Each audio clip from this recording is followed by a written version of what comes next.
Thursday, February 20th. Have a motion to open. I'll make a motion. Second? All in favor? Aye. So we don't have the meeting minutes from the last meeting yet. No mail. Just looking for, so at 5:30 tonight, just so everybody knows. Kurt Rabel from Catalyst Architects is going to be here. It's also supposed to be joining a joint meeting with the Facilities Committee at 5:30. So we've got an hour to get through these other things.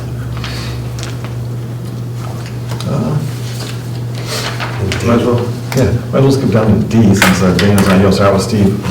This meeting is. Do you want to touch on the budget? You have that Oh, sure. 26 Yeah, budget. if you got your budget stuff, sure. Yeah, the only thing I wanted to mention about the budget is that the line item for energy, which was for maintenance energy, is 523,000. In the proposal I put together, I put down $13,000.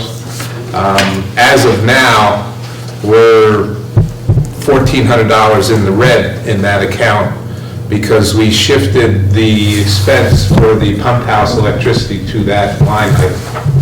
So I did a little research and I'm figuring next year that you're probably going to need about $17,000 in that line item to cover the cost of the electricity for our building, the maintenance building, electricity for the pumps, water bills from the town, and also the other thing that I've noticed of late, like everybody else, at least the folks who are on the news have noticed that the electric bills are going up, especially the delivery costs. And we're, and to heat the build, we only have one side of our building which is heated. The other side is cold storage. The heated side uses propane heat, and we're getting propane delivery about every 2 weeks. And we keep the thermostat at 60 degrees. I can't put it, when we go out, like over this weekend it'll be 55, but we have wetting agents stored on that heated side, and their temperature can't go below 50 degrees Fahrenheit, or they, I don't want to say spoil, but they'll lose some of their, they won't coagulate the way they're supposed to. But that was the only change that I had in the budget that we provided at the last meeting. Just wanted to bring that up for FY26. And I know at the last meeting you had mentioned about expense, monthly expense updates. As of today, the maintenance portion of the budget looks pretty good. I don't anticipate having any significant issues other than the energy being over at this point. And again, the supplies is probably going to run a little bit over depending on what we find we need once we get underway. But other than that, I think everything else is in pretty good shape. And we will have some savings we'll have residual in those in the maintenance budget line items by the time we're done the fiscal year. Good. So if we move down to item number D there, we have been, since the last meeting, you'll see that some of the items on the sheet are somewhat repetitive. They've just been moved from the ongoing area up into the complete area. We were able to clean up the edges of the ponds in the 14th and the 15th hole. Our real sharpening, bearing, and seal replacement is complete. I'm not going to bore you by reading through all of these. If anybody has any questions on any of those, the ones in particular. We have completed tree pruning / removal on the right side of the second fairway. In that particular instance, there were approximately 6 trees that I had to get some assistance from a tree company to remove. Reason being that they were all leaning towards the fairway. I could have easily dropped them, it wouldn't have been a problem, but I would have made a mess out of the edge of the fairway. So instead of dropping them, we had them come in. They were able to get most of them with a bucket truck, had to do a little climbing on another one, but they were in and out in a day. And we also went back to the tee, and I know that very large pine tree on the right-hand side of the tee, it was such a nice tree. We didn't take it out, we pruned it up. And it was pruned up to the point, if somebody's hitting the ball that high, that ball ain't going anywhere anyway. Because it's a good, So those bottom branches are gone? yeah, all the branches are gone. If you look at that tree, it goes up, and then there was one branch that stuck out. Yeah, way out. About 90 degrees. Right. And that's where we stopped. But that one's, Okay. that thing's gotta be 65 feet off the I ground. can still hook the ball. Huh? I'll be able to hook the ball again. Probably. Yeah, Does it listen. come into play from the blue tees? Does it? Oh, It yeah. does, yeah. Sure it does. It's right there. Yeah, that's what, hopefully, Everyone hopefully, uses the left side. Yeah. that'll make it'll make the hole look bigger. Yeah. And you'll be able to see, you really couldn't see the fairway bunker. No, you It couldn't. brings that into play visually, which mentally brings it in when you're And hitting all the your ball. play was on the left side of the tee boxes. Yeah, nobody would use the right Right side. side. Hopefully, we can encourage some people to use the right side.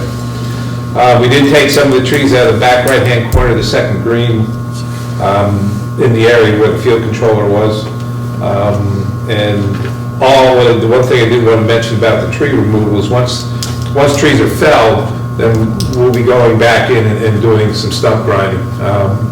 At the time we were doing the tree work, I didn't bother to bring the stump grinder in because it was during that time where in the morning it was somewhat cold, but then it would heat up and the ground was just getting too mushy. So I didn't How is it now, the ground? hard as a rock. Actually, it's a skating rink because there's ice. Yeah. Ice just about everywhere. We had intended to go out and start tree work again today, but everywhere we were going to go was too icy. I mean, the footing wasn't decent enough for it to be running chainsaws and dragging stuff to the chipper. So hopefully we get a little bit of warm weather this weekend. We can get back out. We got the left-hand side of the 18th fairway to finish. We have the area behind the third green to clean up, move those pine bolts and straighten that area up. So hopefully we'll be able to do that next week. Again, our spring projects are similar to what you had seen before. Those are still up for work coming this spring. We've been able to get out and work right along up until this past week, where with the cold, not so much the colder weather, but just the ice accumulation in places. It's even with the four-wheel drive on the tractor, once the tractor and the chipper and the trailer start sliding, there's no stopping it until you hit a tree or something else. So we did some work inside. We were able to repair and stain all our Bluebird boxes. We made, we had some, basically some rot on one of the metal doors. We had to reframe the door, and the metal studs, which came right down to the floor, the spill plate of the bottom portion was completely rotted out, so we've had to put in a new one of those and get the door so it opened and closed again to the break room. We're probably in relatively near future going to have the same issue with the front door, just because of the snow and the ice and the weather from the outside is eating away on the outside. Now it's working its way on the inside. We also, if you look down under spring projects, we have the, where is it? I have to mark, excuse me, wrong spot. We have to mark the boundary lines that were surveyed to the left of the 9th tee. We made a jig up to do, we're gonna put three-foot concrete 4x4s in the ground, and we'll drop a little piece of rebar into the top. We'll probably, once they're installed, we'll paint them orange, but we'll put a little piece of rebar in the top, and that way, if they do, for some reason, can't be found, you'll be able to find it with a metal detector. For the bunker work, that was, as requested, brought up to the Board of Selectmen again at the February 4th meeting of the board. Unfortunately, as I mentioned in an email to you folks, we basically didn't get a hold of the contractor soon enough, and he filled the spring slots that he had available. He's got 3 projects going on. He said he could probably do a 4th, but he'd feel more comfortable doing that project in the fall, where because that way he could, he didn't want to spread himself too thin. So we'll be doing that in August, between August and November. The Board of Selectmen decided at that meeting that the golf committee needs to put together an article that would cover that expense for that project to be submitted for the spring town meeting, which I believe is tentatively scheduled for sometime in May. The issue, though, is that we have to have that article on Mr. Kelly's desk by the 21st of February, which is tomorrow. If you remember at our last meeting, I gave you that memo from the board, from Mr. Kelly, and about halfway down through the memo, it listed that the article information had to be on his desk by the 21st. So that was from the meeting on the 4th with the Board of Selectmen. That's what I was instructed to bring back to the golf committee in regards to that project and funding that project. The other item that was discussed at that meeting on the 4th was the Toro sprayer, the 5800 multi-pro sprayer. That machine is sitting down at Turf Products in Enfield, Connecticut. Last week, our sales rep stopped by. I gave him the nozzles that we would like to have mounted on the new sprayer. And they're going to calibrate the sprayer, and then the sprayer will be ready for delivery I asked to have it at the end of March. One of the reasons why I asked to have it at the end of March is because the Board of Selectmen requested that I submit paperwork that would declare that item as surplus equipment. And once it's declared as surplus, and I believe that is an item on the agenda, next Board of Selectmen's agenda, once it's declared surplus, it'll be put up for auction. The idea being that they wanted to see if they could get more for that item being put out for auction than they could the trade-in value that Turf Products was going to provide. So obviously, if we get more, then it'll be sold through auction. If it's not greater than the value that Turf Products sent for trade-in, it'll be shipped out once the new machine is delivered at the end of March. The other point of interest with regard to that sprayer is that the Board of Selectmen decided that they wanted to pay for the sprayer outright. They don't want to have a 5-year dollar buyout lease. And they decided that we would be paying for that piece of equipment outright through the existing article that we have, the balance of which is $101,576.30. If we take the $75,449.60 from that total, we would have a residual in that article of $26,126.70. We also have at this point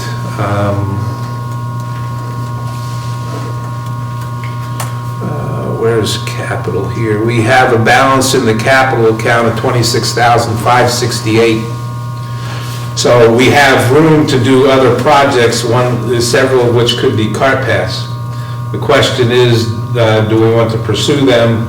And the other question, as mentioned at our last meeting in regard to cart paths, is the cart paths will be economically feasible if they are done through the DPW. Now, obviously, as I mentioned last time, and as we had done going forward, we pay for all the materials, we pay for the time that the DPW spends on doing cart path work and installation. So there is no non-golf course / enterprise funds being spent at the golf course when cart paths are being installed.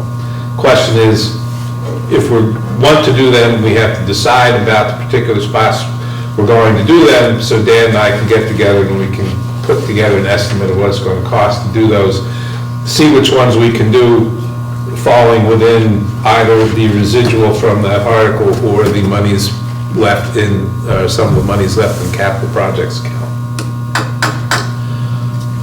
So that's where we stand with the 5800 sprayer. And I just wanted to, as a sidelight, I don't know if anybody had a chance to see it or read it, but yesterday I emailed out this article that appeared in Golf Course Industry that discusses equipment life and equipment purchasing, different avenues of equipment purchasing. I don't know if everybody saw it. It was by Terry Buchan. The thing that's interesting, everybody always asks about equipment, and our equipment is, the longevity and condition of our equipment a lot of times is based on hours. And he did give a conversion for people who are interested, who need to convert equipment hours to something like automobile miles, so it's more, people can get a better grasp of what that is. So, for instance, turf equipment engines, 500 hours equals 100,000 miles on a car. 1,000 hours equals 200,000 car miles. 3,000 hours equals 300,000 car miles. Just as an example, that sprayer that we're just turning in, the hours on that is 3,223. So you're looking at over 300,000 miles on a particular car. The other interesting part about that is that he provided a really interesting breakdown of what is thought to be equipment longevity based on cool season climates, which we are one of, transition zone, which is down in Maryland, down that way, and then warm season grasses, which are the Bermuda grass folks down in Florida, South Carolina, North Carolina. And it's interesting to see, he went over greens equipment, collar approach equipment, T-mowers, fairway mower. He did a real nice job, covered everything. So if everybody has, when you have a chance, if you take a look at that, if you have any questions about it, it's pretty much thorough and pretty much standard across the industry as far as the information he provided. To that end, I just wanted to supply some information. In the past, we had discussed some other pieces of equipment. These are pieces of equipment, for instance, the Procore 2 aerators that we have are circa 2006. That means they're going on 19 years of age. And these are the updated price quotes. We had gotten price quotes from Turf Products back in 2003 for these same items. These are updated price quotes. The first being the 648, which is a walk-behind aerator. The 684, which is a 3-point hitch aerator. The Ventrac is a rough mower that we had discussed, and we actually showed the brochure with the pictures of the particular unit. We've had one down to demo it. That price includes the cutting unit, or the Ventrac unit itself, a 8-foot, I believe it's, no, I think it's, excuse me, 6.5 feet rotary cutting deck, floating rotary cutting deck, or what they call contouring deck, that would go underneath the machine, or excuse me, out front of the machine. And you also have a brush hog that would go out in front to cut the areas adjacent to the 17th hole, 13th green, 12th tee, that we cut once, possibly twice a year. And the third implement was a radial arm that would be used to go around and cut around the ponds themselves, so we don't have to send a brush mower and three guys out there to take a week and a half to do it. If we can cut them once or twice a year, we can keep the woody vegetation down and not have as much of an issue with briars and other things. So those prices are concerned. The other items that I haven't gotten updated prices on yet are utility vehicles. And at some point, we're going to have to replace one of the tractors, and it would be best, right now our tractors are 40 horsepower tractors, so they're basically on the edge of operating efficiently some of the equipment attachments that we have to go on back. So I would propose going up to 50 horsepower. And again, I called the fellow who does our fairway aeration, because he's buying tractors once or twice a year to replace his fleet, and to see what he's getting, and the size. And what he's using to run the aerators and so on, because that would be part of the biggest use of these particular machines. The next item is, if you remember about this time last year, we had a meeting over at Town Hall, and my friend John came in and he had a book that had ClearSpan written on top of it. We had discussed an additional building. The reason I wanted to discuss an additional building, right now we have a warm storage portion of the building and a cold storage portion of the building, both of which are not adequate to store the equipment properly and allow us to have an appropriate equipment servicing area in the maintenance building so equipment can be repaired and routine work as well as repair can be done in a timely fashion. We have no parts storage whatsoever. The only parts storage we have is on, our previous mechanic Rich used to work years ago at Sunbeam, and Sunbeam had these big trailers that they'd stack with bread and they'd roll out to the end of the building, and that's how they would load the trucks. Well, we were able to pick up a couple of those when Sunbeam closed down, and that's what our parts storage entails. So this building, if you look at that little schematic, it's just a small schematic that I put on the second page. It's 40 by 50 feet, 40 feet front to back, 50 feet left to right. It's got, they call a monoslope roof, so the roof would be sloping to the back, so snow or any other material would be running off the back. This is a steel building. I talked to the fellow down at ClearSpan, which is located in Connecticut. The gentleman's name is Brad. I don't remember his last name off the top of my head, but he deals primarily with their municipal work. They've done a building in Freetown, and I've actually got some information from the fellow in Freetown about what would be involved in a foundation. What they do is they spec out the buildings, and then the buildings come, it's kind of like an erector set. It comes, it gets dropped off, and you can either have them install it, or you can install it yourself. If we were to have them install it, that price of $80,000 goes up to $136,000 because it's prevailing wage. So I had been talking to Dan, and Dan has done quite handy. I don't think people really know how capable Dan Bernard is in doing things, but he had installed a similar building with insulation at his house to serve as a garage. And after he and I got talking about it for a while, he said, "Oh yeah," he said, "we could probably do that, in a week or so. Your guys and my guys helping each other out, putting it together." He said his building was the same size. The only thing was his roof was, pitched, and he had to he rented a lift so they could put the roof on. But that price would, I put this out there for consideration, because everybody looks at that and they say, "Oh, $80,000. Well, if you consider that a new fairway mower or a new rough mower right now, $4,500 to replace the one that we have is $82,500 right now. So you're basically getting a building to house equipment and properly keep it out of the weather and extend its life expectancy for the price of one piece of equipment. So I don't expect anything to happen tomorrow, but I think there's something we should consider.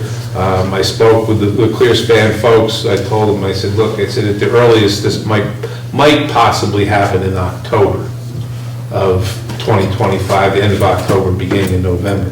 But this again, I mean, if we have a fall town meeting, you could propose an article just to cover the construction of this building. But I think it's well worth the effort. And my concern is, for our current operation, but my concern is also for the future. And at 5:30, we're going to have another meeting here with a group of people who are who are empowered to come up with an idea for a clubhouse and so on.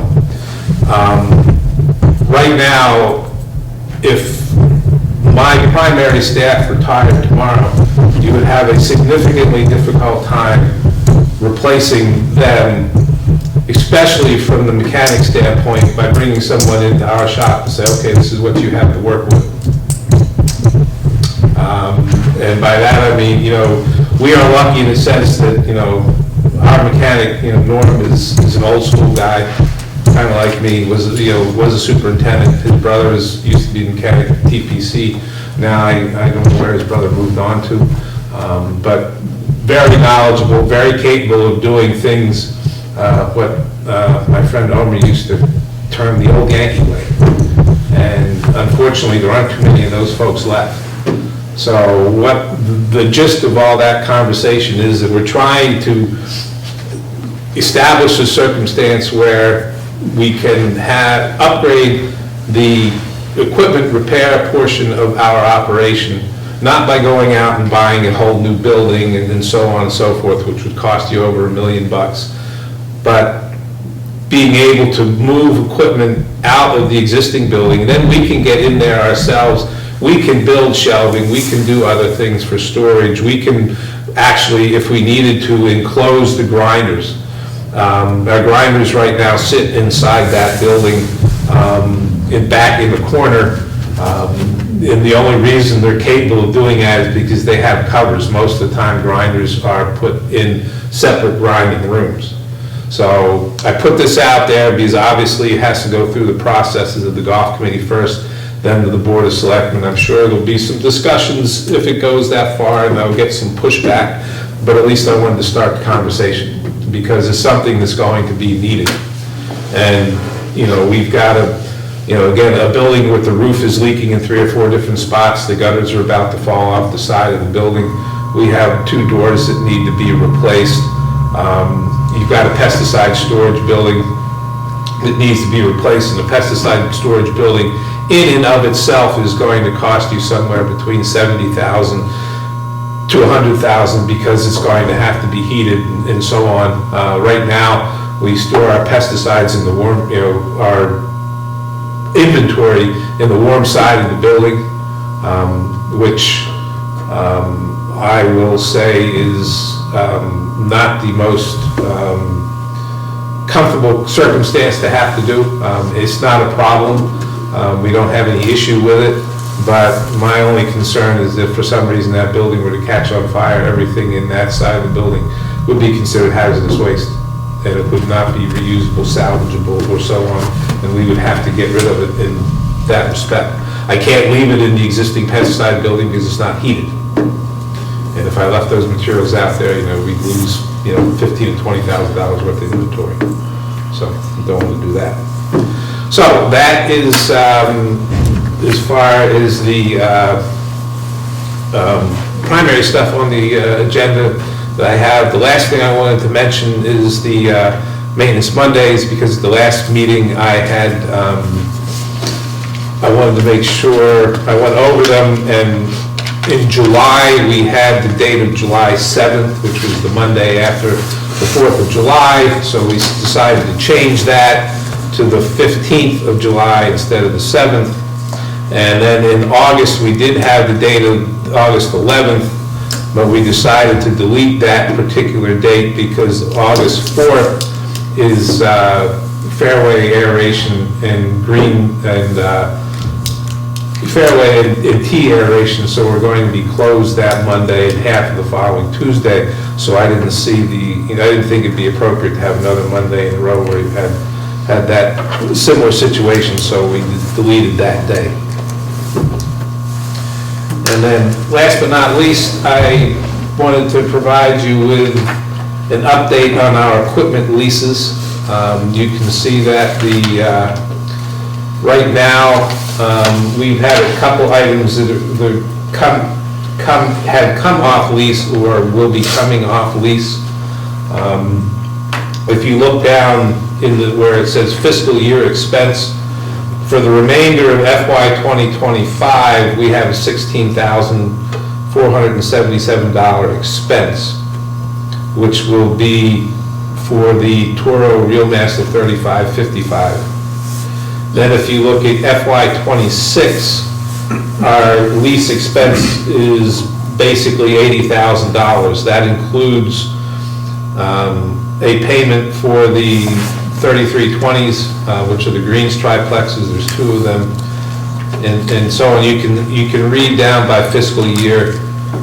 Then you'll see in FY '27, our lease cost drops to $65,000 if we don't decide to add anything new to it. And '28, it drops to $45,000. And then the last payment would be, actually, that should be FY '29, the $28,600, which would be the last payment for the Toro 3320 Greens triplexes. So that just enables everybody to see where we are as far as leased equipment is concerned.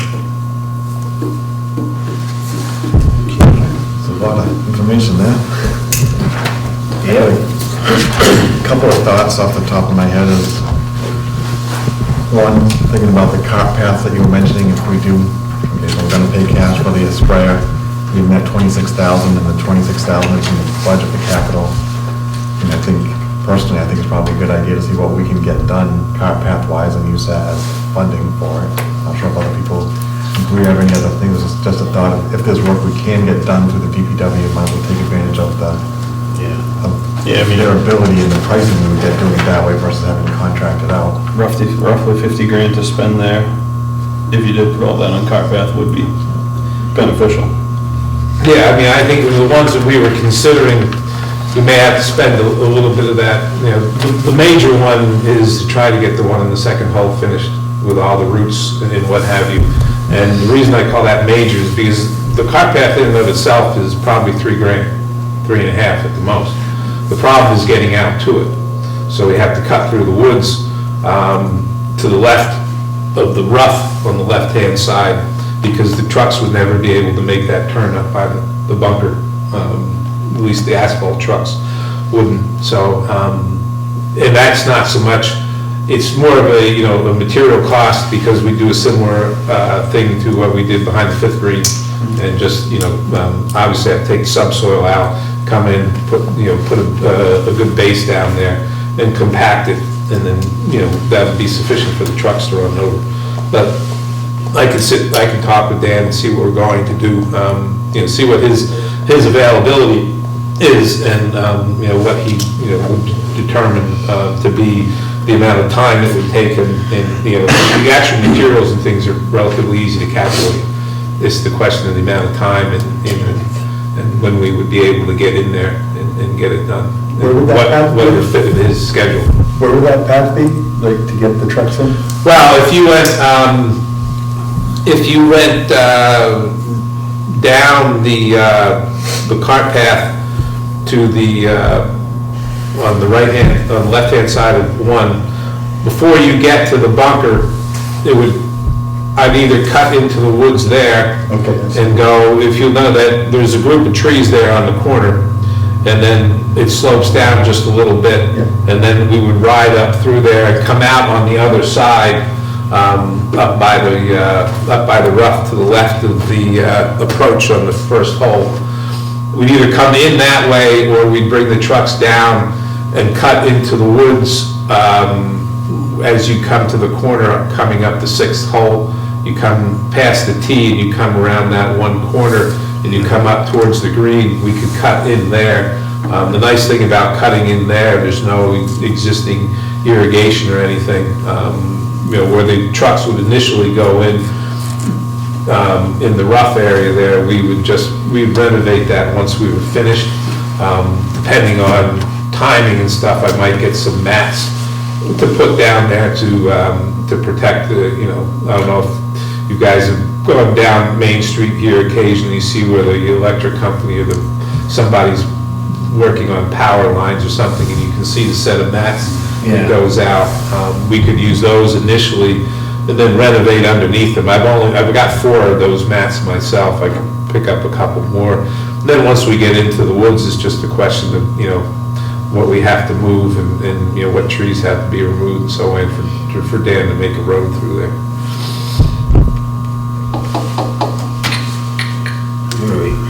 One other item that people are probably interested in knowing, if you don't know already, we have this thing that, you know, some people call contingency fund, other people call estimated retained earnings. I got an email from our accounting folks that our estimated return earnings, not verified by the state yet, is $1,908,508.09. So that's what's in the contingency fund, or what he termed estimated retained earnings. Yeah, we just needs a town meeting vote, but, yeah. They said the state has to come in and certify it, and then it has to, I don't know what the particular avenue to get that as the actual number, but that's what the report that was given to me was. How often have we dipped into that fund and spread it off? Really, twice a year if we do. That's where the article monies come from. The article, you know, if you propose an article, if it's approved at town meeting, then that is taken, the monies are taken from that account and put towards the article. That's, I mean, again, that's something I think that really, I wish when they, you know, I'm not a resident of town, so I don't go to town meetings, but when they have town meetings, they present something like that, I really think it should be presented knowing that this is coming out of enterprise fund retained earnings. It doesn't have anything to do with the general fund, it doesn't have anything to do with taxation dollars, and so on. And like you said, sometimes we do have articles, sometimes we don't. It all depends on what the plans are moving forward, and what we want to get accomplished other than routine work. And then, speaking of articles, we mentioned that tomorrow's the deadline for the Springtown meeting, and knowing that we're shifting the funding around for buying the sprayer, right? When we thought that we weren't going to. Yeah, because we want to get it, we need funding for the bunker renovations that we've already approved that are going to happen, right? Yeah. So that's 137. I'm thinking, do we, off my head, I'm thinking, would we want to ask the selectmen to submit an article for, you know, 200,000? That way we spend 137 on the bunkers, and that's a pot of 63 for other things that may come up over the summer. If there's any other projects we want to do, at least have the funding available. Yeah, I would, my thought, you know, that would be my thought. I mean, my thought was basically somewhere in the neighborhood of 225, because if you took the 137 and you basically added, let's call it 83, you get 220. That would, if you so choose to do, that would provide you with sufficient funds to do cart path work, but that would also, if we so choose to do it, would supply funds to buy the 2 aerators outright. Because if either of those 2 breaks after being 19 years old, I'm up a creek without a paddle when it comes to aerating, punching holes and doing all that good stuff. The hours on that machine, what does that translate to? Well, unfortunately, aerators don't have hour meters on them, because it's the hour, I guess you could, if you wanted to, you could use the hour meter on the tractor, and every time you went out, you could do that way. You know, The walk behind doesn't have a meter on it? I'd have to check with, it might. I think it does. Let me see. We just got, Yes, but the question is, John, which one did you get? a Toro. Yeah, you got the 684, the walk I don't know the number. The 684S, which is the brand new model that actually will go over a sprinkler head and raise up for you. Yeah, to make a story out of it, we didn't buy it outright, we split it with somebody else. Oh, so you have the opportunity for somebody else to use it at When they different don't times use of it, the year. we use it. When we use it, they don't use it. So it's just a matter of transporting it from point A to point B. Yeah, you have to have the, Well, they got it, it's everything. I mean, superintendent has got a trailer. oh yeah, it's got a trailer. So I used to have to do that for Valley Crest. I used to have to load up the equipment on the trailer that they provided and drive up to either drive down New Jersey or drive up to, what was it, in Worcester, Green Hill, and for helping to aerate. Let me look at the equipment hours just to see whether or not, I didn't think, Are you still planning on doing the work on 3, the bunker? yes, Okay. as soon as, hopefully, if I can get to it, I wanted to do it,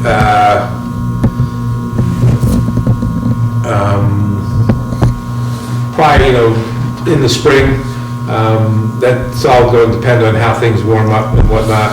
I would like to do it once my younger guys come back, because I have 6 guys I can put on it, or 5 guys I can put on it right away. Let me see, 24 hours, where's our aerators? No, it's not on here, so it doesn't have an hour meter on it. I'm sure the Toro one, the newer Toro one does. I can check with Norm, but So does someone, so 200, you said 225, we're rounding up, we should at least discuss it. Does anyone want to make a motion to submit an article for the town meeting for 225,000? Or any other figure? The 225,000 is gonna include what? The Toro? The bunker work, and, I mean, one thing would necessarily be these, but using Steve's math would be the top two, the Toro. Yeah. Walk behind it, the Toro 3-point hitch aerator, plus the bunker work that we all already did and wanted done. Those 3 things add up to like 220, so if you just round up a few thousand, make it 225. So the first one, Steve's a 648, is that what you're looking at? yeah. Along with the sprayer and the bunker work. Now, if you look at the 648, that's 39.9. Right. And you look at this 864, which is a 3-point hitch, Yeah. it's 43. So if you add those 2 together, it comes up to about, $83,000. If you add that to 137, that comes up So to it's 20. those 2, the multi-sprayer Bunker and... work, well, the bunker work, It's coming out of the balance. No, the spray is not on there. No. well, see, the bunker, you have 2 instances of being able to do bunker work. You have able to do, well, the bunker work itself is coming in the fall, that's 137. So it doesn't, and this is one of the reasons why the Board of Selectmen decided to pay, one of the contributing factors to paying for this piece of equipment outright, the sprayer that is, without going through the financing, because they felt that since we had this money in the article, we could make that expense and not lose $12,000 on the purchase through financing it over 5 years. So that 137 should definitely be part of the article at the spring town meeting. I suggested these 2 particular pieces of equipment just because I think those 2 are going to be the 2 that are going to go the quickest as far as their longevity, but also they are so much older than the newer, they're 19 years older. This Toro walk behind, the 648, will aerate a green, 2 to 3 times quicker than my little John Deere 800. And it makes a significantly better, pulls a significantly better core, or makes a significantly better, smoother hole because of the timing, which allows sand, I don't want to get into all that stuff, but let's put it this way, the better quality of the hole, the easier it is to put sand in it if you're going to do that, and the other thing is the better quality of the cut of the hole, the quicker it heals. And then the balance, the 26K of the balance of after the sprayer is gonna be used for cart pass. Well, the 26,001, yeah, I would suggest be used for cart pass in the spring, because there's only 2 periods of time during the course of any given year that Dan's going to be able to help with that. And of course, we don't want to be doing cart pass in the middle of golf season anyway. So clarify for John, it's the contracted 137K for the bunker work, Yeah, for the article, right, for the 225, and the aerators. the 2 areas, yeah. So that's what the 225 would be. Yeah, and then you would have, the other thing that you could consider too is, looking, as we get closer to the end of the fiscal year, we will see what we have available budget-wise, and we'll see where we are in terms of being under budget and where we are with residual capital expense. Because a couple of things that we do need to purchase capital-wise is that the gate or fence that we want to put behind the 9th tee, where that emergency entrance is going to be. And the other thing is we have to finish with the guardrail and the entrance gate, but also the guardrail down at the bottom, which is, I found out the hard way last week that we really do need the guardrail. He's going 10 miles an hour in four-wheel drive. I slid across that corner and my front right tire rim hit one of those rocks. $1,800 later, I'm back on the road. So it really is a hazard that a guardrail would, we would have bumped into the guardrail and it would have damaged us a little bit, but it wouldn't have, and I'm not the only one. Right there too. There's 5 or 6 people that have done that, and one person totaled the car. Isaac went over top of the rock and got his undercarriage, and then one of my salesmen went between the 2 rocks and ended up into the trees, and we had to pull him out with a tractor. It doesn't get any sun right there. No, it doesn't get any sun at all. Nothing. It's wet. So it brings us back to, does anyone want to make a motion for any particular dollar amount, given the deadline of tomorrow for submitting an article?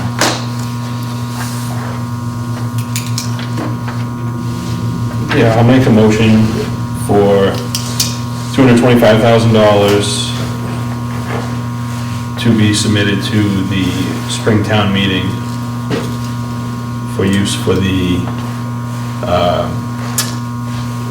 bunker work and those 2 aerators.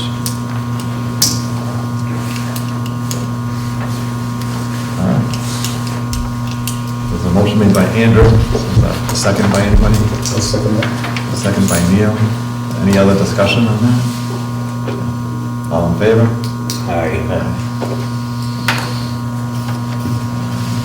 Sydney, maybe you can point, is there a specific form, do you know, as far as requesting the article, or is it just? It's just a little word, 2-sentence blurb, and you say who's submitting it, so it's almost like a mini letter, where it makes no sense. I'll send it tomorrow. We may, I don't know if I have one in here, I may have copies of the ones that Ed has signed in the past. I think you may have a copy of it too, I think you It's emailed somewhere at home. Huh? It's probably in my old email that I don't have anymore. Yeah, I'll take a look. That's right, they can get them. Yeah, I found that out the other day. I found out last week. I said, why is this stuff getting kicked back? Oh, I'll tell you. All right, so then I know we've got, frozen ground right now, and we're still in February. I just didn't know if you had any ideas if you could have a weather crystal ball as to, now's the time you're. Well, my crystal ball is looking at the 3rd or 4th week of March, depending on, as you said, depending on how the weather goes, because we need to get rid of all this ice first, and we need to get the, the ground unfrozen. The problems that occur at this time of year, especially in early March, is that, right now the ground's frozen. Water's got absolutely nowhere to go. And, okay, so next week it's gonna be 40, say the week after that it's gonna be 40. So the top 2 to 3 inches thaw out. The rest of it's still frozen. So you walk on the top, the bottom's frozen, you walk on the top slides. As soon as it slides, it shears all your roots. So then you wait and say, oh, green, things are greened up nice in April. You get to the 2nd week of April and everything's brown. So, oops. This is the first time in 11 years that we've had cold this long period of time. So, the last 5, 10, 8 years, whatever, we haven't dealt with that. The frost, I remember you telling me last year, the year before, was maybe 2 inches. Yeah, we hardly had any. Yeah. I mean, I look at it as how many times I had to pull my snowblower out of the garage. And last year was 1, the year before was none, and this year's been 5. So. I found out it doesn't like to blow ice either. So. Doesn't do good on water either. No, they make plows for the front of them now. Yeah. Oh, $310, you can put a plow so it'll push the slush out of the way. Not my budget. Won't freeze in. Well, you could, your budget is calling up Nick and say, Nick, why don't you come over? It's the other way around. I'll call Dad and he'll come do my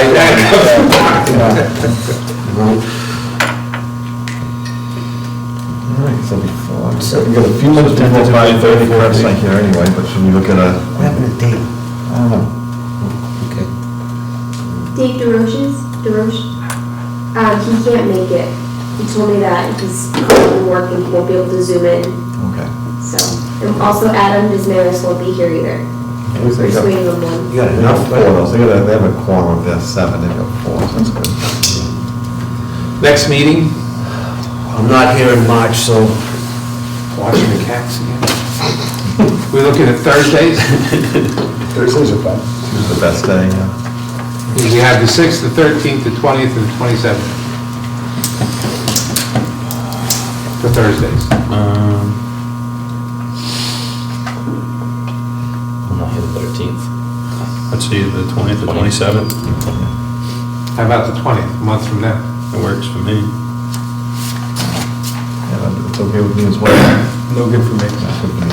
Open timers. So that's true. Unfortunately. How about the 27th then? Neil's in Pinehurst. Huh? 27th is good. Okay with me. 27th, all right? No, you're not here anyway. We're on the- Here we go. Four of us will be in. so I'm excused. So March 27th, 4:30? Sure. Not being here. Do what you gotta do and send me an email. Yeah, I'll let you know. Let me know what's going on. I mean, if I'm gonna take a little trip out, flight down, you come visit, stay a few days. Just gonna watch one of the cats way there. If I lose it. I felt I was gonna die. I survived. No. Town hall meeting room, right? Yeah. Okay, I'll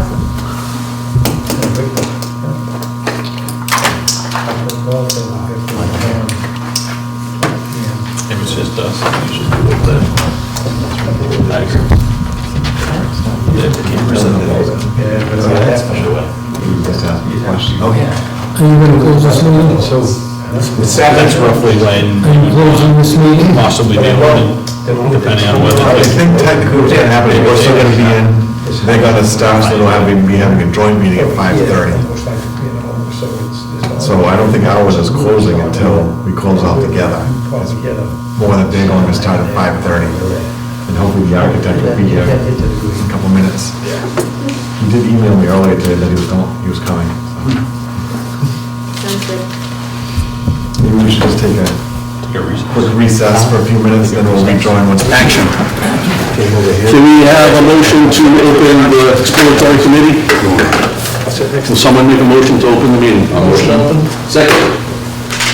Second, I'll say aye. Okay. Make a motion to open the joint meeting with the management committee. I think we just need one motion on our end, and not on their end. Motion. Second? All in favor? Aye. Okay. So on the agenda, we have a guest from Catalyst Architecture who was planning to do a presentation, but technology's not working, so you have the floor, sir. Good. I've got an agenda, but it's also scrap paper people can write on, and we're gonna have a couple extra copies printed in a minute, so I'll keep one, I'll pass them around, we'll have a couple more for that end of the minute. The only thing I was gonna show on the big screen was the golf course map itself and a GIS drawing that we've started with the Google Earth picture overlaid with contours and a couple of kind of quick, observations, but nothing critical, and I can, get that and distribute that in the morning via email, and then we can kind of send it around, but depending on what I hear tonight, we might even tweak it a little before we send it. And here comes our extra copies.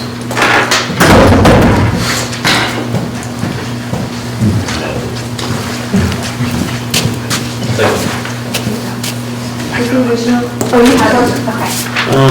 So thanks for having me tonight.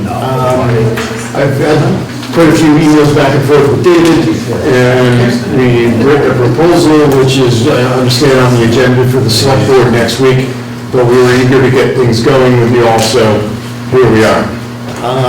My name's Kurt Raber. I'm a partner and one of the principals at Catalyst Architecture and Interiors in Yarmouthport. We're very appreciative of being selected to work on this project with the town of Acushnet and the golf committee. We understand we're going to kind of start slow with a study, and then as we identify really the parameters of the project and a schedule for the project and the potential budget for the project, that will be involved in sort of going back to town hall and back probably to the town election, looking for some money, or at least the borrowing power, so that the golf course can use its own abilities to expand and modernize. And so we usually kind of take on these projects, start thinking about like, okay, what are we being asked to do?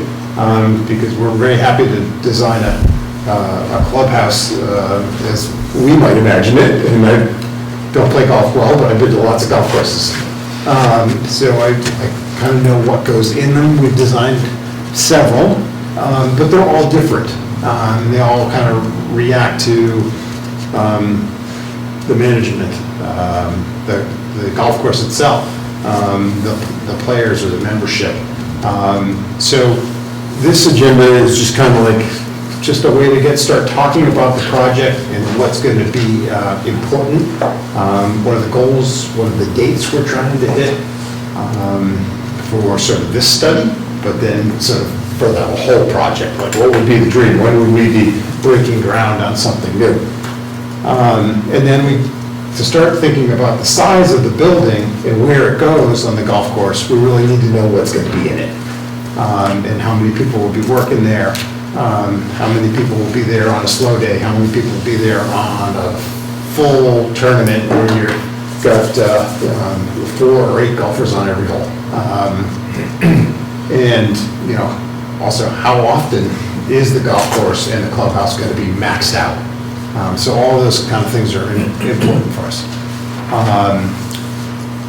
And like I said, we were going to show kind of a site plan, and you're all familiar sort of with, you arrive through the parking lot, you come up to your existing clubhouse, which is really a double-wide trailer put there 20-something years ago, Dana shared with me. And it has a very modest food service capabilities, but it looks like a thriving pro shop and some bathrooms and a little bit of storage area, but that's just about it. And then you've got the deck, and then you go down to the lower level where you've got the tent kind of dining area. And the day I visited the club, there was a couple young people out there doing sort of your barbecue lunch service. And that's where I kind of thought this new building would go. And then I walked around a little bit with Dana, and we talked about the other options of like, could it be right between the 18th green and the first hole, where the practice green is now, which is a big enough clearing, because I checked it on the Google map, that green is about 10,000 square feet of grass. 11 if you include the column. Yeah, and we think the building footprint might be set by the size of the cart barn, because ideally the basement of this building would be the cart barn, prepared with enough power to charge a brand new fleet of electric cars. So the 80 carts roughly fit in about 5,000 square feet, with little aisles to walk through and connect all the carts, and maybe we add another 1,000 feet on that level, which is storage, an area to wash or service the carts. So we're thinking the building footprint at the lower level could be about 6,000 feet, somewhere between 5,000 and 6,000 feet. Upstairs, it could be smaller, bigger, as we start to generate a sort of building program or a space needs statement of what should be contained in the new clubhouse.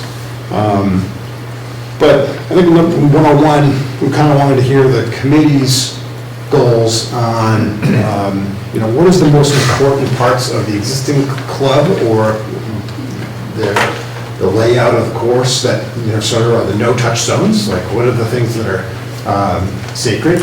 What are the things that are familiar, that people really love about the club? And then sort of like, what are the biggest needs? What's the driving force behind this project? Is it a more community-centered clubhouse that could be used for breakfast, lunch, dinner, tournament dinners, other community events? What are the things that are sort of important for the golf committee to make sure that this design accommodates? And then we can get into the sort of nitty-gritty, but is there sort of, have you talked about like where you really think this building should go? So maybe that's the first question I should ask the group. I would think that we probably all have our own individual idea. Like, as a group, I don't think this is the first official real meeting of the facilities part of the committee. And maybe what we need to do is kind of help work through the space program and then show you a couple places where it could go. In 2 weeks, I have Tim Barish coming to my office, and we're going to kind of study the golf course. And he's, kind of familiar with the course itself, but as a talented landscape architect working in the golf realm for a long time, he's going to help me plan the paths, sort of arrival, bag drop, where do you pick up your cart, where do you drop off your cart, but how do you flow from 9 to 10? Do you stop and park in front of the building and go in to use the restrooms, or is there a separate entrance just for restrooms? So that people don't have to walk through with wet or dirty feet to go through the pro shop, through the dining room to get to a bathroom. It's certainly most efficient if the restrooms serve both the people at the turn and the dining room. But so the location of the bathrooms is kind of critical. The kind of flow around the course when you're starting and then sort of when you're playing through, or, at the end. And then we'd love for the dining room to have also an outdoor sort of feature, like a deck, where people could watch other people finish on 18. That was immediately, adjacent to the dining room and the bar or lounge.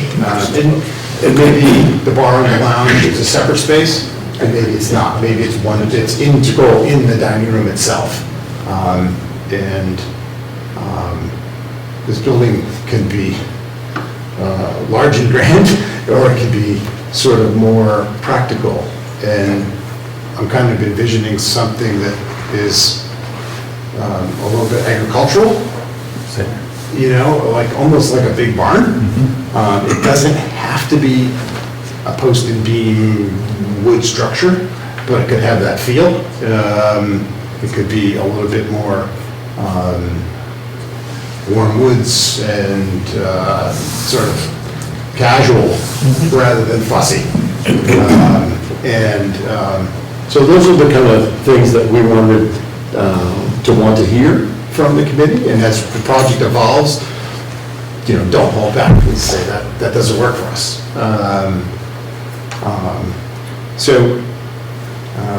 Is there some kind of short-term goal, so to say, like when would it be ideal for us to finish this study and present it to the selectmen and then approach them with sort of the next step? And which will certainly help you come up with a graphic presentation and a project schedule and a project budget, which would include the rest of the design fees and the procurement process, the bidding, award a contract to presumably the low bidder, and then the oversight of construction. We'll kind of plan that all out in a very simple bar chart, which is sort of easy to display and for people to understand, but it's also, it's going to be kind of simple and easy for us to sort of go to the select board or finance committee or wherever this kind of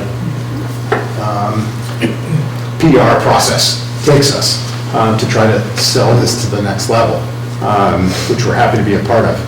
And it's pretty standard. So I'd love to hear what you would like, or when you'd like to present this study. Is there a fall town meeting that would be the ideal time to approach the town with the next step? There's typically a fall town meeting, probably mid-late October to beginning of November, sometime in that time frame. So I think that we were hoping that we'd have enough information from this process to be able to present something, an estimated cost to say, Yeah. Town of Acushnet, if we need to borrow X for the project, we would at least be far enough along by that point in time to approach them, to have the authority to borrow, if that's the route we're going to go, or at least appropriate the funds, and then be able to keep moving right on after town meeting, presumably getting the approval, and then going into the actual construction documents, bid documents, and just keep moving right along.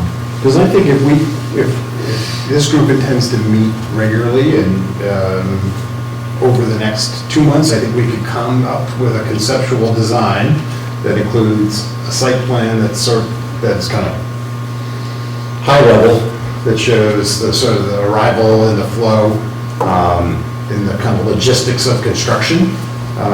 We'll also kind of, in that, highlight the things that are disrupted, like if we were to set the building on the new practice green, where would the new practice green go? Is it right back where the old building was? And then we could talk about the sort of the phasing of that, what that means for the construction process. And then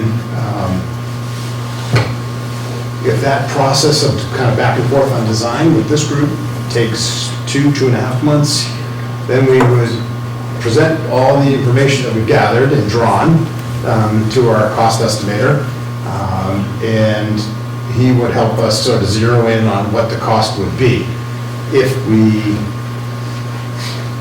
built it today, or at the time.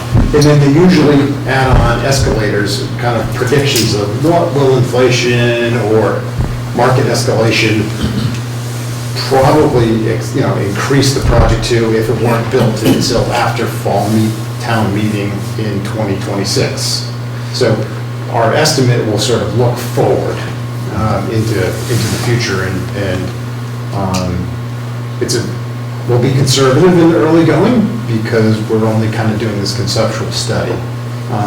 We'll be sure to tell people in the study that, okay, these are the next steps. We'll go a little further in design, and we'll have much more detailed drawings. We'll go back to the estimator. He'll double check that number again. That's the point at which if he says, hey, we're over budget, then that's when we all kind of say, what could we do without, or what could we do less expensively?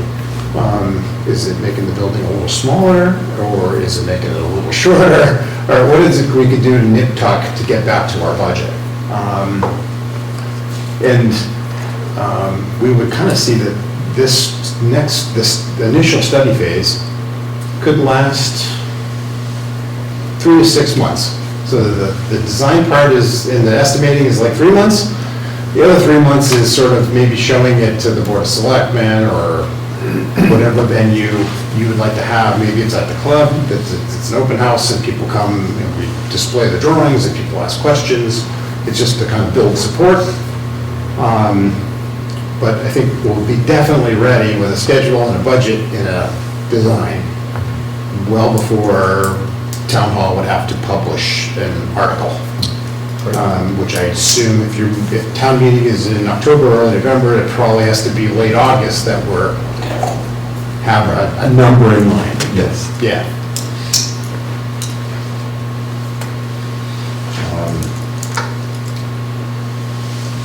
When we were meeting with David last week, he mentioned he wanted us to report back to him with some numbers by June. And I think some of us thought that might have been a little bit tight of a window. Is that correct? Is that how I remember that? Well, that was for the June meeting, right?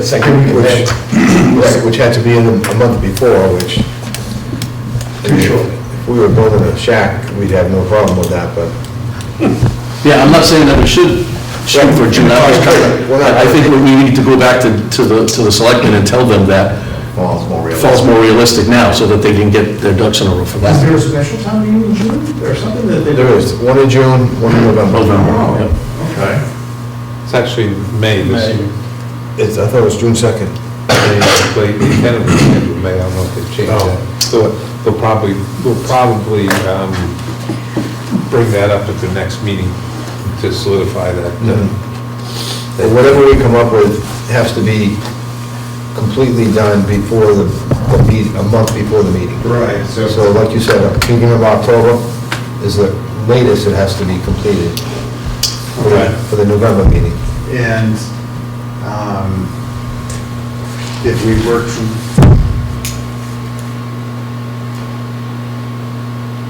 yeah, having an estimated in by, say, May 2nd for a June 2nd town meeting is aggressive, but it's possible.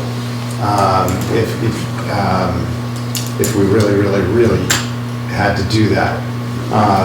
Now, what does that gain us? We would then, that town meeting article presumably would be looking for A, the support for the project, and B, the next lump sum of money to get us through a construction set of drawings perhaps. And then the town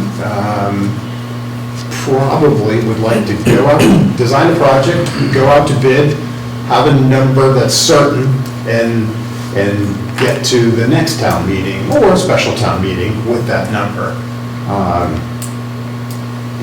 If the design process, sort of after this conceptual phase, could take 6 months, and then bidding and, contract award like 8 months. So if we got permission in June to start designing, that money probably isn't available until July, and then you're 8 months. So it may make sense if it's a acceptable process for the town to look at a special town meeting specifically to approve this project, instead of waiting till the next fall. Because ideally, the best time to build this project would be sort of November 1st, like sort of after your September, October high season, would be the best time to sort of tear into the earth and tear down the old building. Part of the project could be bringing in some sort of small trailers to run the pro shop and the offices out of for a couple of months, and put that in the parking lot. And then the contractor could have the existing building pad plus our new building pad to kind of go after it. If you need to stay, maybe the building is sited so that you can stay in the existing trailer throughout the whole process. And the new building is literally built behind the existing one. That would save a little bit of might make the construction duration a little bit longer, but it would save the cost of renting a temporary club facility, a trailer to manage the operation of the golf course. The construction of the new building will probably take 8 to 12 months. So we'll start to build out this schedule of sort of when could we design it, when could we fund it, when could we start, and hopefully that all kind of line up so that the best scenario is that we would open bids in September, take them to an October town meeting, get authority to go ahead with the project and break ground in November. And that probably can't be this fall, it would have to be next, unless the town had a special town meeting. Or a May town meeting would be okay. It's just when we take the bids from a contractor, we typically have to tell them in the bid documents that if you're the successful bidder, you have to hold your price for 60 days and commence construction on, and with the economy the way things are these days, people are sort of only willing to hold their bid price for X amount of time. can't really ask people to hold it for 180 days. So it might be better to entertain a special town meeting once the bid is in hand. But that can all be kind of pre-planned. So it's, I think we'll be able to prove what the building needs to be. Do you anticipate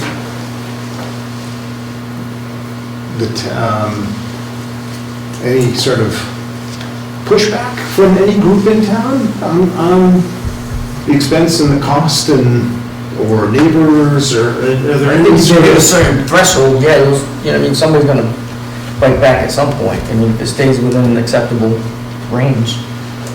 And is it a project that the operations, the net revenue of the golf course itself is expected to pay the loan up? Yes. Yeah, okay. Is there a budget? I know there's a budget, but is there? I'm sure they have something in mind, yes, right? I don't, right, I don't, I mean, I'm sure, again, us, selectmen, finance committee, et cetera, probably individually have thought about it. I don't think there's a consensus yet, Doug, as to where we should be, but we need to do that fairly soon, because we want to give Kurt some guidelines as to. I mean, I think they have a certain square footage in mind, but as we just discussed, you have to anticipate cot storage, and there are things that they might not be aware of that are actually part of the project that we have to discuss and review. One of the selectmen brought up square footage only because of the zoning being in a residential area. I think he was thinking if it's over 3,000 square feet, we might need a variance from abutters, but, or not, a variance from the, no objection from abutters, I shouldn't put it that way. That's not gonna be an issue. No, I don't. David, that includes any inside space and outside space you're gonna use. Yeah. Square footage is, you could It does. have a 4,000, 5,000 square foot monster if you wanted. There's not gonna be an issue with that. Is that to exceed what we currently have, or is that just for the project itself? What do you mean, what we currently have? That would trigger that, you would have to get, Yeah, is it a net increase or? Anything over 3,000 square feet, commercial building, which it is, you have to go for a variance. gotcha. Whether, like Gaspar said, the Cumberland Farms or the New England Farms, they're gonna give it to you, the town will give it to you. Yeah, if you need it, right? Yeah, so that's not even an issue. But you have to keep in mind, if 3,000 square feet is not the building, if you're using that outside area to eat in, Right. where the tent is, that is included in that 3,000. Well, and we exceed 3,000 right now with a trailer and a tent. But you may not have an existing variance or an existing special permit. Do you have a permit for that tent? No, I meant sort of a zoning approval, because it may have been erected or existing tent's what, 40 by 60? 40 by 60. Yeah, so it's not quite 3,000. But you got the trailer. Right, right. That's another 2,000 feet right there. I think your questions are going, your decision is going to be gotten to by answering one of these questions. Yeah. Who's your public, what are you serving, what do your public want, the number of Yeah, people. yeah. If you have a full golf, it's 144 people. Right. So at a minimum, you want to be able to serve 150 people. And you want to be able to do that inside. Inside. Right. Not outside. Right, so the dining room itself is 1,500 feet. And then we also, we have to consider operation of your equipment passing by a setup area for where we need to put cots. Yeah, the circulation, if you're not, I don't know, if some people here are on the building committee might not be familiar with Tim Garris. Tim Garris is the architect that I've dealt with for course improvements for the past, 10, 15 years anyway. He's the architect who did the plans and the designs for our bunker renovation project that's going to take place in August. So he's very well equipped at determining those types of circulation issues and how you're going to move people around. And for instance, considering the fact that not only, the location for the clubhouse, putting it up by the putting green is a nice thing, but you have to consider that there's a 6-inch irrigation main running underground there with communication wires, and, not that that's the most important thing, but you have to move that.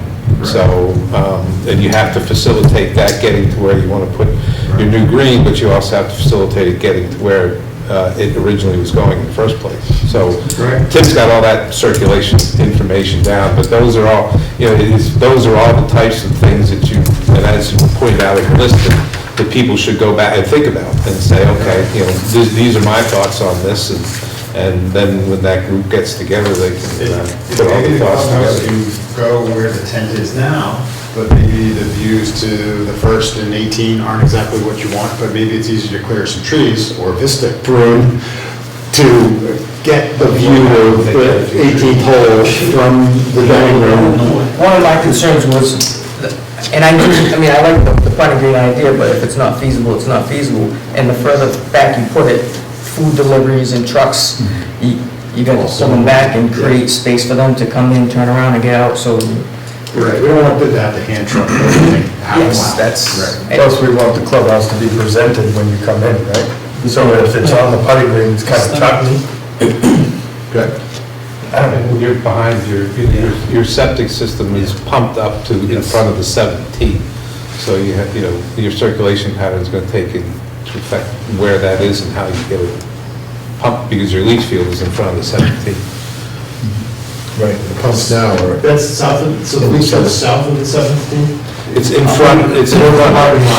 No, it's in front of the tee, towards the green. Okay, Yeah. okay.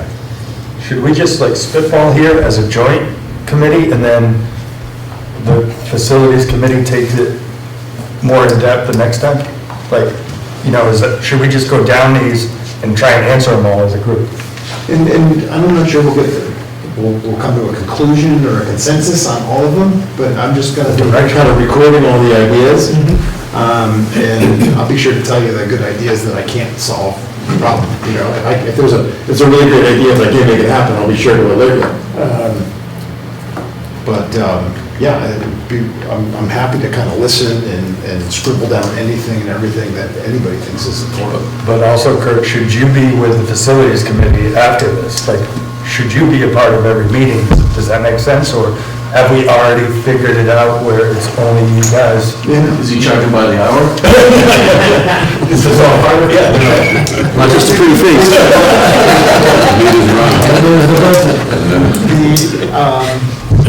So maybe, could I pause and ask, the golf committee versus the facilities committee?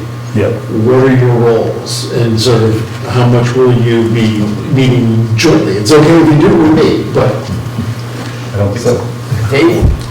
So the facilities committee was created more to be like in this stage right now, more directly working with you in the ideas and the conceptual, Okay. where we're gonna go. And then, once a concept, or a couple of concepts, Right, maybe yeah. A, B, and C, whatever, kind of agreed upon with that group, I think the selectmen's thought is then it goes from that group to the golf committee, to the selectmen, and then through that process of the three committees all together, like, hey, you know what, this is what as a town we want to push forward. So the initial stages after tonight will be primarily with the facilities committee. Okay. David, can I ask a question? So what you want from us is literally a recommendation, Or at least a couple. Ideas. multiple recommendations? Options? Suggestions, recommendations, options. Yeah. But you want something like concrete in a sense, not just, Well, whatever you guys, I think it should be more individual, and then combine it, and then go through it, and say, okay, this is what we're gonna present to the golf committee. Yep. We go through it, and then we go through, and this is what we're presenting to the selectmen.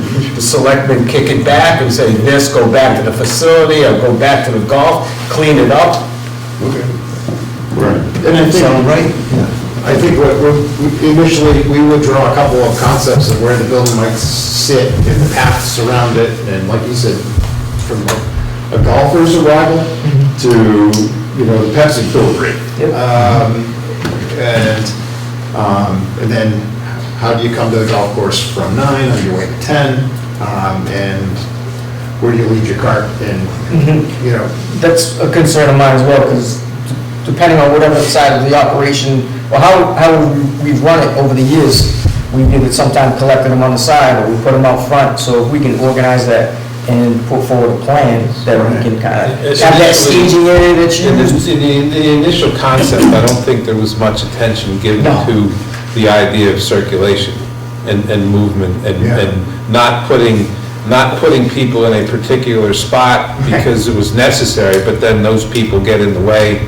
As Neil alluded to, if you're going to go the extent of having a nice building, you don't want to have to walk 155 yards to get to the building.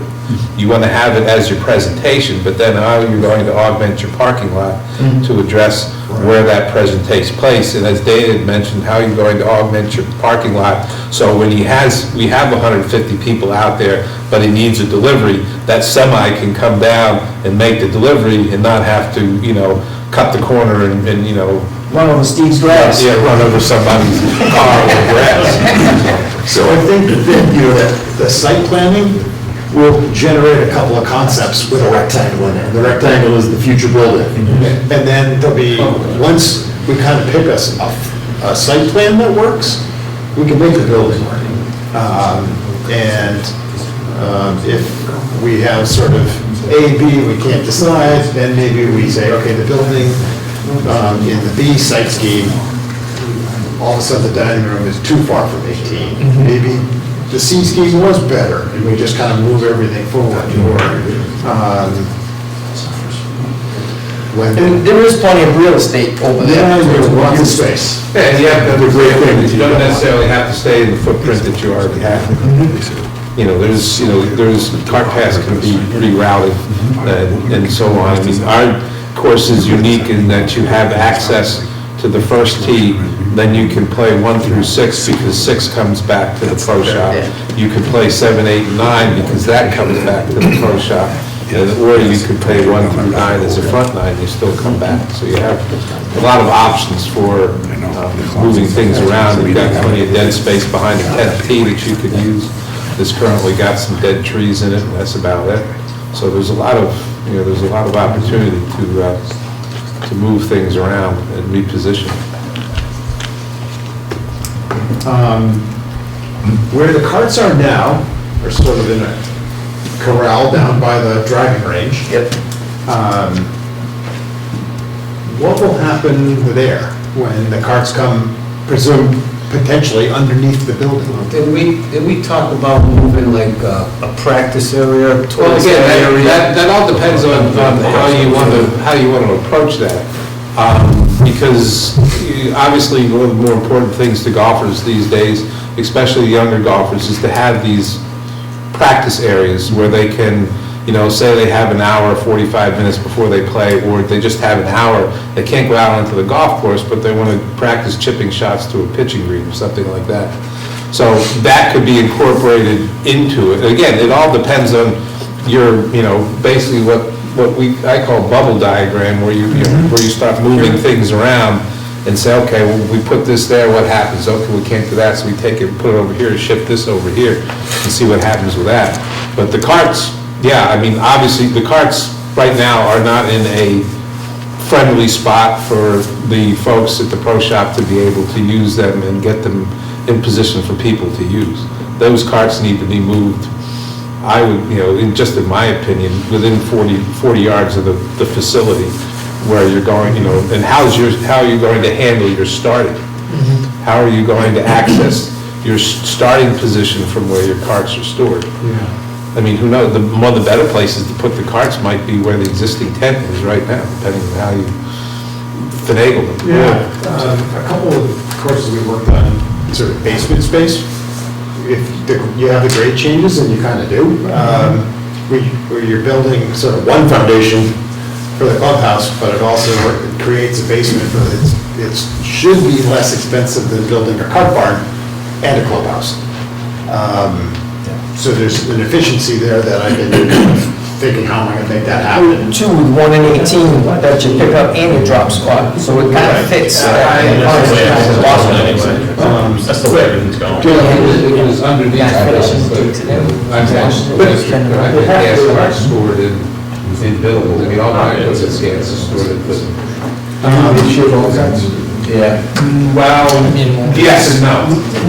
We still own with a dollar buyout, Yeah. so at the end, we can trade them in and get a value for them. Can you Start a new lease with electric cars?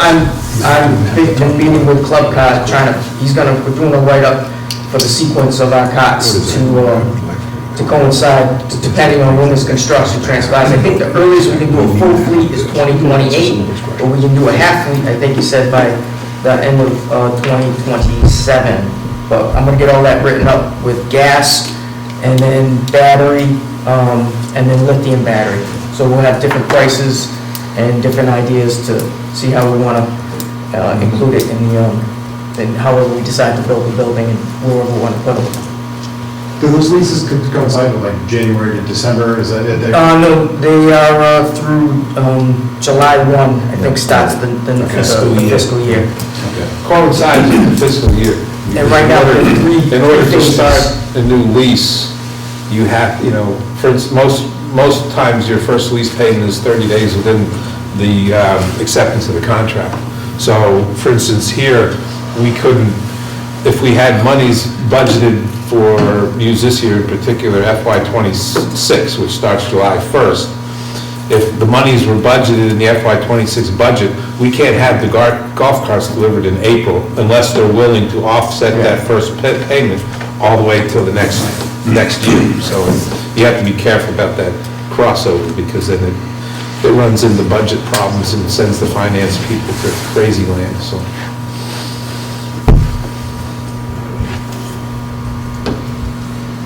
David, question for your group. Looking at this sheet here with all these questions on here, there are things for us as a facilities committee that we need from your group to give us an idea of what your priorities, what you have to have in this building. That way, we can incorporate your ideas with the architect, so we can come up with something. And it's going to be a back and forth. There may be times when we say, hey, we need you guys at our meeting because a couple of things we need a little bit of clarification on. But I'm looking at the, one-on-one up here, like, what are your important goals? It would help us greatly to have some clarification as to what exactly some of these things are priorities, what you need to have in this building. I think that would be Dana. Yeah. I mean, right now, our customers, basically no offerings outside of your basic food amenities, right? When guys finish playing golf, whether it's hot, cold, or rainy, is a sheltered location with either heat, air conditioning, televisions, a place to sit that's comfortable, which currently it's just an outdoor tent. So we want to incorporate a place where they can kind of flow through, get an extra bite to eat on their round of golf. If we have an outing, something that can possibly facilitate 144 to 150 to 160, and that could be a combination of indoor-outdoor space, but the outdoor space is partitioned off with sliding glass doors or some way so that you can make a smaller space a little bit bigger. You'll have potentially 144 people playing golf, but you'll have additional people coming who didn't want to play golf. Most of our outings are charitable type events, so you have additional people other than people playing golf who want to participate at some point. So you might look at upwards of maybe, 200 person. Yeah, we've had them upwards of 200. Capacity. We always have 200. We don't try to. Can I ask a question? How many non-golfers come to the course? I mean, not specific number, but... Just for lunch? How many non-golfers will show up to the course? On occasion, one or two here or there, but not too many. Because our offerings are so, on the go. Our sandwiches are on the go. Everything is kind of cooked, ready to go. So we don't really have a place where you can actually sit down at a table and, kind of wind down and relax. Would that be something that you would like to see to get more non-golfers? I mean, I guess you'd have to inquire somewhat with the vision of the selectmen and what they foresee this being. I mean, are they looking to make this a full-time restaurant, or are they looking to basically serve the current population and loyal customers that you have, but in a better way? I mean, as we see now, Steve will tell you, as groups come off, you might have at some points as many as 30 to 40 people under the tent hanging out, if they had a small group, or you might just see 8, but there'll be a constant rotation of flow. You come off 18, drop off your cot, you sit down, grab a hamburger, a couple beers, that might roll into a couple more beers and something more to eat, and then leave, or collectively as a group, you might stay there for 2 hours and play cards and laugh and joke. If you have that opportunity, currently right now, that opportunity isn't there for most people. Some of our biggest questions are, hey, where's the closest place I can get something to eat?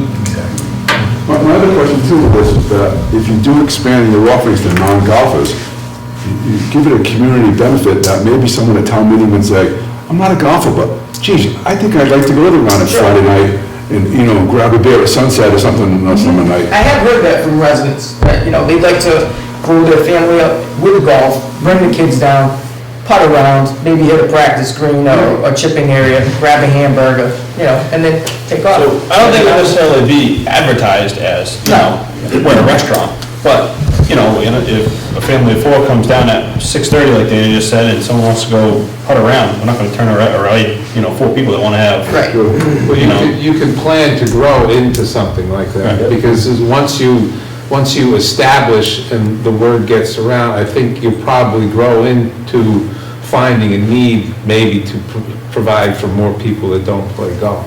Additionally, I think if you handle what your current clients are most interested in, the people who are coming there 3 or 4 days a week and basically carrying you as your base clientele, start with that, what they're interested in, and then you move, with keeping in mind that you want to have the opportunity to grow, to facilitate additional people. Right, and you can grow the golf business into a golf and hospitality business, where the golf course would manage new employees, bartenders, wait staff, kitchen staff, or some of the other golf courses we've worked at, private, in the public realm.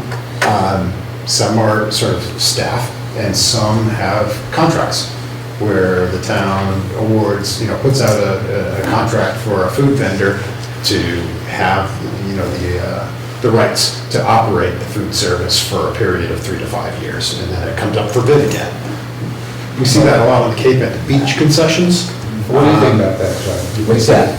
The comparison between staffing and catering, what would you think? First off, if we're looking into having the town run a so-called kitchen or a restaurant, we already have issues with people, hiring people first off. That's the biggest issue. Everybody has that problem. I've been in the food service for 50 years. But people come and go. My suggestion would be to get people like a service or multiple services in there, or something that we don't have, somebody else pays attention to. That we don't have to do the hiring. We don't have to worry about the food.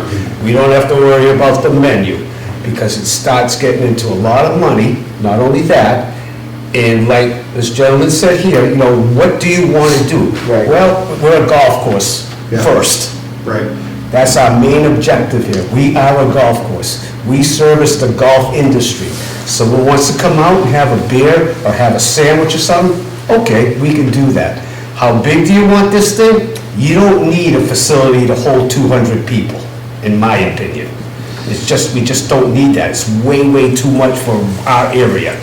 Way too much. We do have a lot of tournaments. I mean, when I first got on this committee, 20 years ago, we struggled getting tournaments.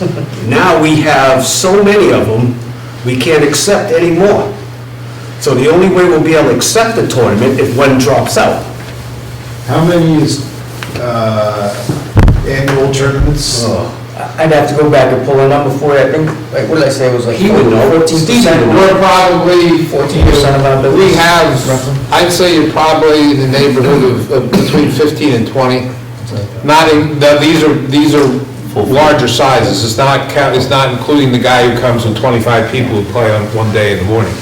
We have 5 or 6 that are basically our bread and butter that have been coming for years and years and years. And actually probably, it's 6, I think. We haven't dropped anybody. We have people like the Team No, we have the Acushnet Police, we have the New Bedford firefighters. We have, Old Colony, for the schools. We have a couple school tournaments each year where we're just kids, where, whether it be the Vogue schools or whether it be a Division I tournament We do, or not to interrupt, final. but we do have the MIAA tournament. Yeah. We do have the vocational tournament there. We've had some college events there, which is probably a way that, maybe another way that we need to look deeper into. We've got about 3 or 4 US Kids junior events as well, the small, 8 to 17 years old.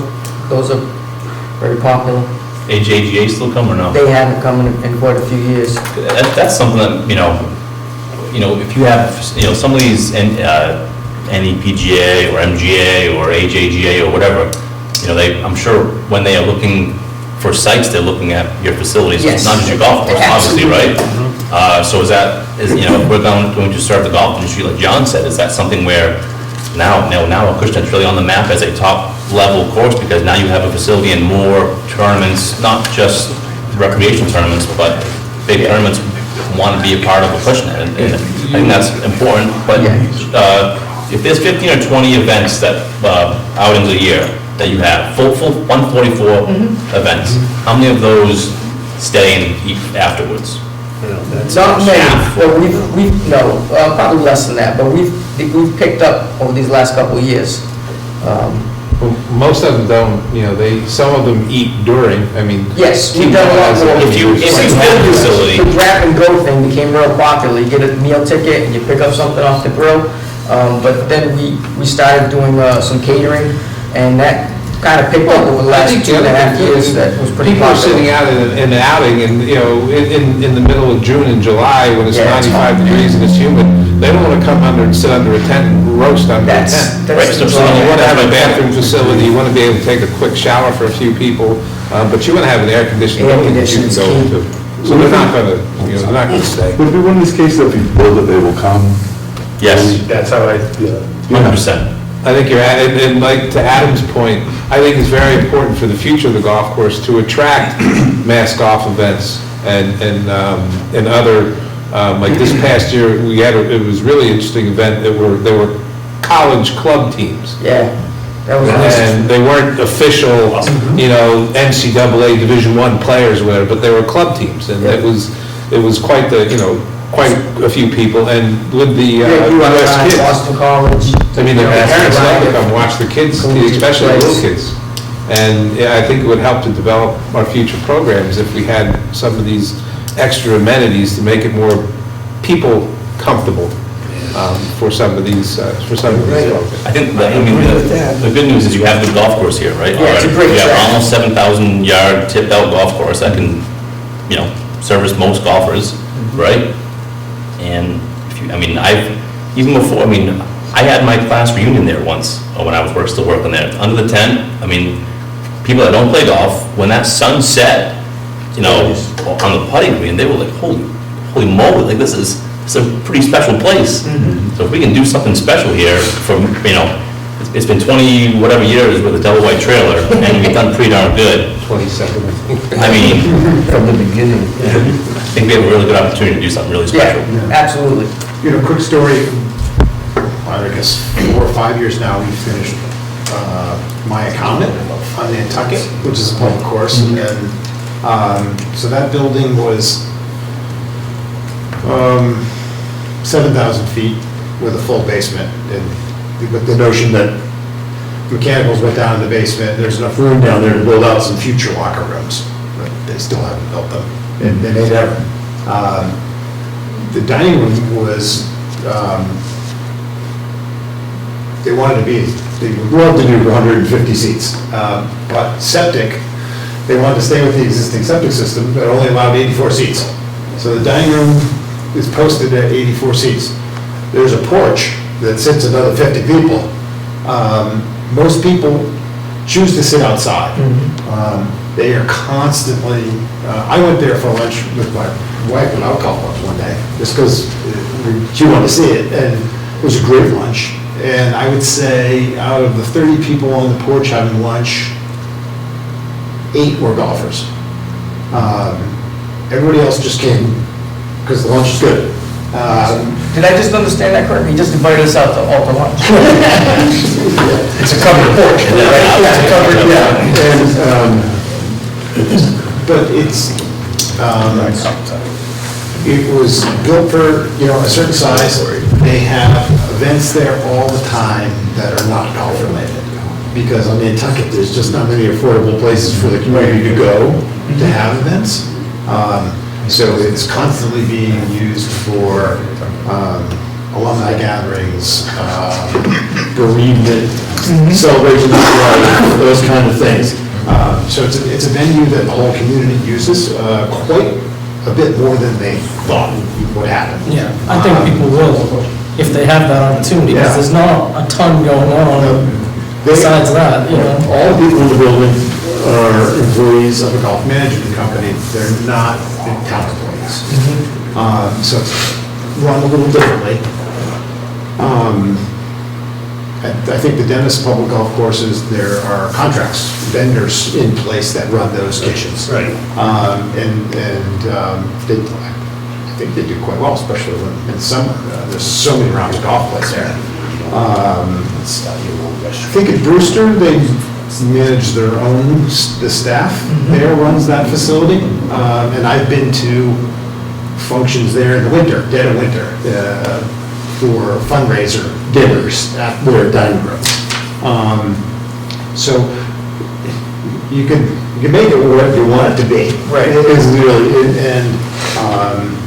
if you have the space, then you can start with a vendor, and if that's just, not keeping pace, then you could look at, building up a staff that runs the golf course, but that's another level of expertise. It's not in my wheelhouse. So we've kind of worked with different kinds of groups and different kinds of management. But we certainly can help design a kitchen. Does that change the planning process, whether it's done in-house or? No, the kitchen is going to be kind of scaled with the dining room. So if the dining room's 80 seats, the kitchen can be X. If it's 200 seats, it's 2X.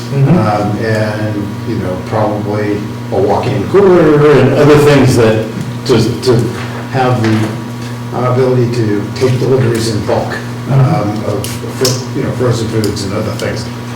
Now, that could be in the basement level, next to the carts. It doesn't have to be up on the main level. But 10 different ways to do it. Right. And in this early phase, I think what we really want to do is concentrate on sort of right-sizing the building and making it meet all your needs or dreams.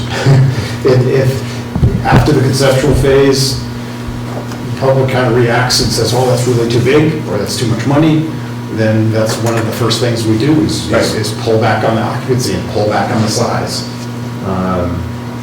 But I think, there's parts of the building, like the pro shop in the bathrooms, that'll be based on the amount of golfers you have.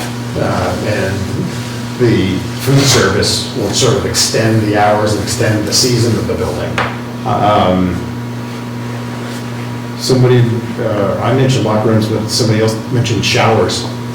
That's something that not all public golf courses have, locker rooms and showers. I think that's. I really do that. Like I said, they wanted to build them right away in Nantucket. They didn't have the budget for it. They said, let's build the space for future. There's even plumbing under the slab to be able to do that. I don't think it's likely in the next many years that they'll ever do it. They've got an amazing amount of storage in the basement there. One of the other things that's on my list was, how big is the pro shop? Is what you have adequate? Are there services that want to be included in the building, like indoor golf or golf club storage or golf cart, the handhelds or the powered golf carts that you might want to store on the property? Sometimes golf lockers, either for clothing or golf clubs, are a different revenue stream. So we can kind of build those amenities into the plan, and those are the kinds of things that, if this project sort of gets too big and too expensive, those are the things that kind of go away. But sort of building the wish list helps us get a hold of the size of the building really fast. And, you know, if you said, hey, we have 50 golfers that leave their clubs, you know, would rent a locker to lock up their clubs on the property so that they didn't have to put them in and out of their car, we could design a room for that. But if you thought, well, there's probably, you know, 100 golfers that would leave their walk-behind golf cart, or their clubs there, we can upsize that room, and that could be in the lower level. And your summer staff that is pulling carts out could find somebody's clubs and preload them on a cart and put them right next to the patio coming out of the pro shop.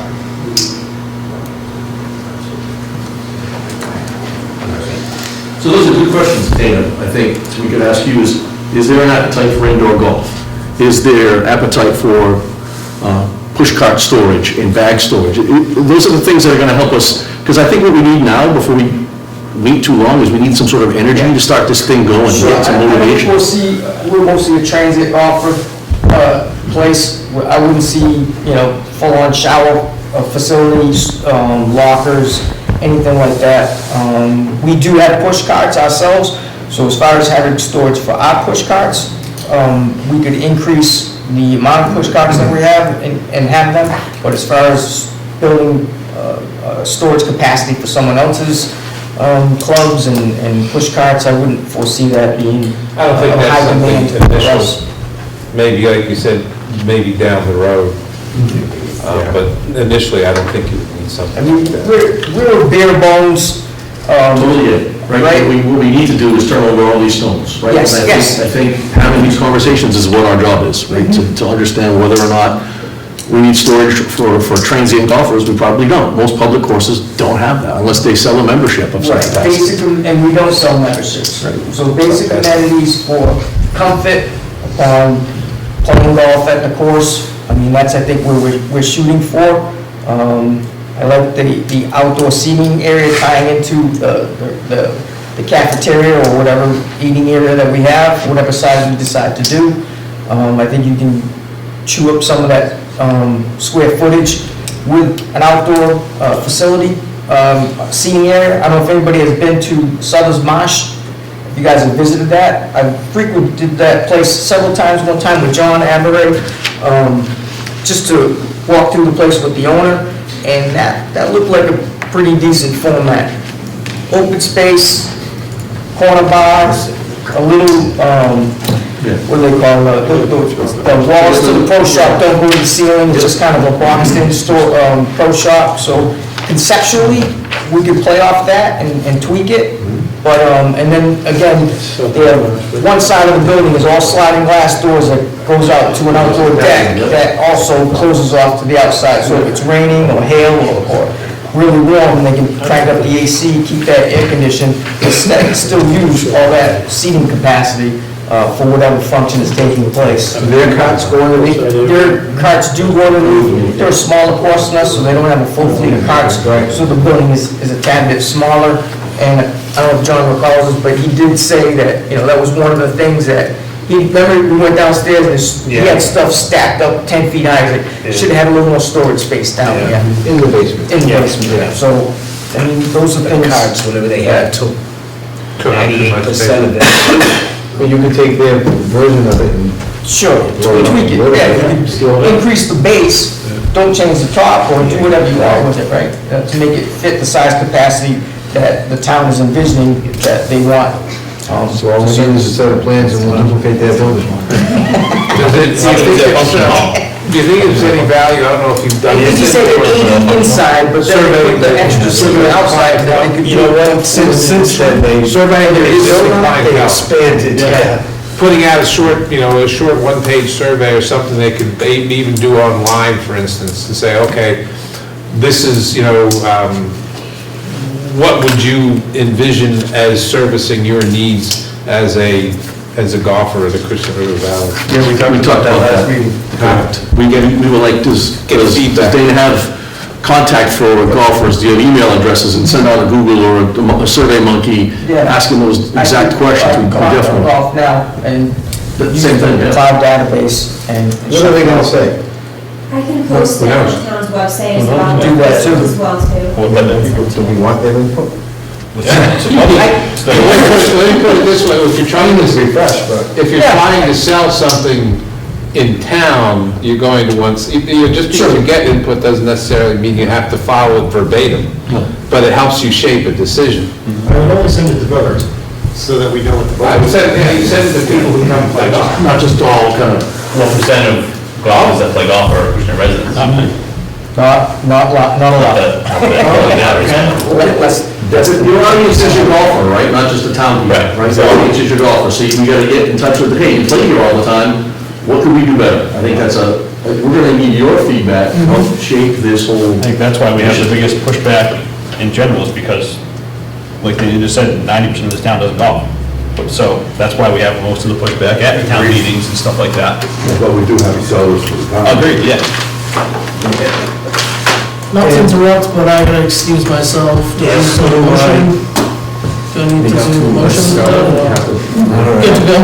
So, Thanks, guys. a couple of quick things. I think we got some answers to give to you, and we're gonna probably work with both committees and Dana, and the folks at the golf course, whoever you guys decide that might be, on giving you some feedback. So we're probably gonna have to have some frequent meetings to get this going.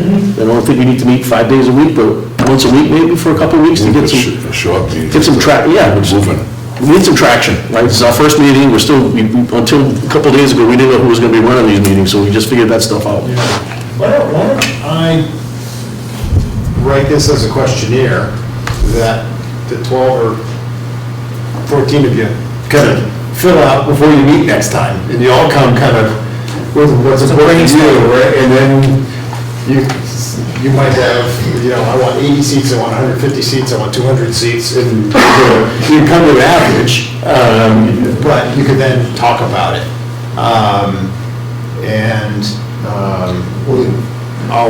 I learned a lot already about what you sort of need and don't need, or the size of the kitchen is really based on the occupancy in the dining room. One of the things that some people like a bar and a lounge area that's separate, so that if you do have a function going on, and you have 144 golfers come off the golf course at 4:30 or 5, in summertime, you have a couple locals that go out and play 9 and finish around. No privacy to. So they have something to come back to. Otherwise, the clubhouse might be closed for a private event. That's a luxury kind of to have if you have 2 spaces. But if you think, hey, the bar is going to be in the room full of people, then, that's fine. It doesn't have to be a separate space. It's just how would you want the clubhouse to work? And does the bar, is it walk-up service only, and you go sit down in the dining room? Or is it a bar where you can actually have bar stools, and people could watch TV at the bar and have a sandwich when the clubhouse is not occupied by 140 people, but maybe a dozen? Yeah, you could have a skeleton crew version of Right. the, Right. the operation. The dining room could have a folding partition that divides it in half, so it doesn't feel vast when it's relatively low occupancy. And then that opens up, and like you said, there's a wraparound porch that had a canopy or a permanent roof. And that could have different kinds of enclosure, whether it's screen or vinyl. It could have heat out there ultimately to extend the season. So all those things are sort of good to know, and some of them are things that can be added 10 years from now. We learned a little bit, so the carts full fleet of 72 carts for golfers. How many other carts? Is there a beer cart? There is a beverage cart and 74 carts. 7 There's a ranger beverage carts. cart. There's a utility vehicle. There's a range picker, which is a cart, and one other, well, I guess it's one other utility vehicle that could, that could be available. I think there's probably a need for maybe one more, for 2 utility vehicles, because the outings, we have certain outings that need to do setup, and, of course, they want to do setup at the same time that I've got all my guys using all my carts. I don't have anything to give them, but I would say 74 carts, a ball picker, and 2 utility vehicles, and a beverage cart. Yeah, like I said, somewhere between 5,000 and 5,200 feet, you get 80 carts in with a little walking aisle in between them so that you can charge them all. So there should be plenty of room in that sort of square footage. Do the carts come back in and usually get rinsed off? If we have a facility to do so, we would love to do that. Yeah. Right now, we have a dirt parking lot, a dirt storage area. Yeah. So to rinse them and then drive through a puddle of mud to put them away defeats the purpose of rinsing them every day. Right, so, in that lower garage, we're called, typically, there's a little bay that you would drive through, and when you would... Hose them down over a grate. You look for somebody that's left their sunglasses and their cell phone, and empty the trash, and rinse it off if you have to. That part we do, it's just the washing them down. With the outdoor storage, it just defeats the purpose. Right, and question, the first opportunity you could switch to electric would be halfway through each one? We have half a fleet that's, would tie out financially in 2027. That would be 14 and 14, 20, 34 cots, and then the rest of them would turn in 2028 is when that contract is completed. If you're going to make a decision to go to electric, you're going to want to either hold on to those carts or swoop them all at the same time. Yeah, that's what I was... The other problem that you're running into with you're getting these multiple versions of carts. Right. And That's what I'm what's trying to get out of. happening from the producer is that your parts and your maintenance changes Right. from version of cart to version of cart. So, like Dana said, we got 14 of one age, and you got 20 of another, and then you got 60 of another. So you really, it would behoove us to be able to change, if we're gonna go electric, or for that matter, in the future, switch over the entire thing. We've been doing it piecemeal here, piecemeal there. That would be and then- 2028. Yeah. To do that definitively, and then I was speaking with him, potentially on one of these rollovers, if we did have to hold off, because we want to do a full fleet, he said, maybe you just lease the cots for a year, right? And then, once that's done, I would then think the committee to still being a customer, saying, hey, we want 72 new electric cars, they're gonna work with us. Yeah. Yeah, I imagine so. So that's not, we can plan this for an electric car storage underneath the building. We're not budgeting anything with golf carts. no, that would be outside. Yeah, right, okay. And I'm working with the vendor to put forward a number of options to navigate however this times out, to do what we need to do. And I'm sure he's more than willing to work with us in whatever direction we want. What is our electricity load if we go to electric carts? Do we have enough power down there? Right now, no, I wouldn't. That's I wouldn't think so. When you look at that circuit board there. We will have plenty of power. All right. Yeah. I don't think we have to worry about that. So Then, but not now. No, now, you get the power now, it's just. To do electric cots? Well, I'm not sure, but I think you have primary voltage coming down, and then they transfer it down, so if they can keep it, I think it stops at... It stops at our, His building. stops at our building. Three-phase. You have three-phase I didn't company. see anything going on in the clubhouse. But the other thing, again, something that doesn't seem like you would think about it right away, you want to take the power that's coming from our facility and find some way to put it underground and take it up to the pro shop. because you don't want to have to deal with the poles and all the rest of that stuff. Looks like one of them's already leaning towards the dumpster anyways. Well, I mean, we could, DPW could dig the trench because the power company won't dig the trench so far off the road. So it's just, again, it's one of those little things that you don't think of until, you get so far into the project. Because Eversource will do some work on the primary to get it closer to the building, but if we could provide the trenches, and then they put the primary power to a pad mounted transformer closer to the new facility, and then, of course, the secondaries into the building would be by the electrical contractor as part of the general construction contract, but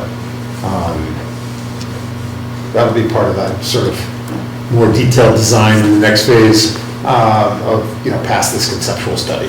But we're certainly going to come out to the site in the next couple of weeks, take some more photos so we can build a little storyboard about what you have and why it needs to be upgraded. And then we'll also make a lot of notes about the infrastructure that we can see or find. And we'll be conveying that information to our cost estimator as well, because whatever that power upgrade is not going to be free. We need to make sure that's part of the project. And to speak to that for a second, in this transition of going from gas to electric, are we interested in going with solar, is solar an option to tie into this project? Or would that be something that we would do afterwards? Is that biting off too much? Is that a possibility? It's definitely a possibility, so that's a separate entity though. I mean, getting figures on that from someone would be fairly easy, so. Have you done a building with solar? Yeah, Incorporated? We've done solar on a couple of maintenance facilities, and what else? In my comment, the roofs are cut up. Did you using gables that didn't work. Did you work on Cranberry Valley? Did you work at Cranberry? We did a concept study for their cart barn years ago, and they didn't quite build it in the same places, but once upon a time, same thing, we were gonna have to bring three-phase power a couple thousand feet through their parking lot. And they ended up moving the cart barn closer to their maintenance facility. But that kind of, roof is perfect. Even if we can orient the roof, or a majority of it, south or just slightly Steve south. can definitely clear us an angle to the sun, I'm sure. Yeah. Actually, we'll cut it down and save it, you can, build them up. If your cart, This is an exploratory committee. Yeah. These So these issues. how it would benefit you in the future.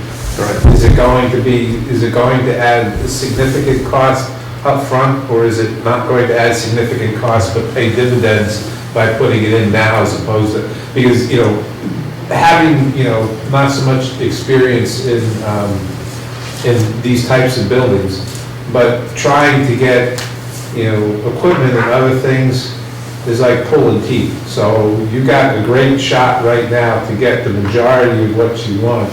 So get all those things you need, because you don't want to come back to them 3 years down the road, because that isn't going to happen. yeah. And one of the things I was gonna say is, golf carts typically charge at night when solar's not working. But if solar paid for all of your daytime power use in the building, and then your only electric was your nighttime electric for charging the carts, so that would be great. The maintenance building has a low slope roof, potentially could have solar. Yeah, any solar you put on the property can be used anywhere on the property. You could also have a third party come in and build solar over your parking lot. And you can make those power purchase agreements. Towns are doing it. So, the question is it just, you put it up just enough to kind of energize the property? Or do you, We have a pretty big parking lot. Yeah. You could probably bank that, right? I would think. You walk the Fall River just did it a couple of years ago, it's awesome. And sometimes it's a lease where you don't get the power, but you get the lease dollars to pay for your power. At Eastward Ho, on their maintenance building, we put in enough solar there. They didn't want to pay for it out of pocket. They leased the roof to the solar company, but they got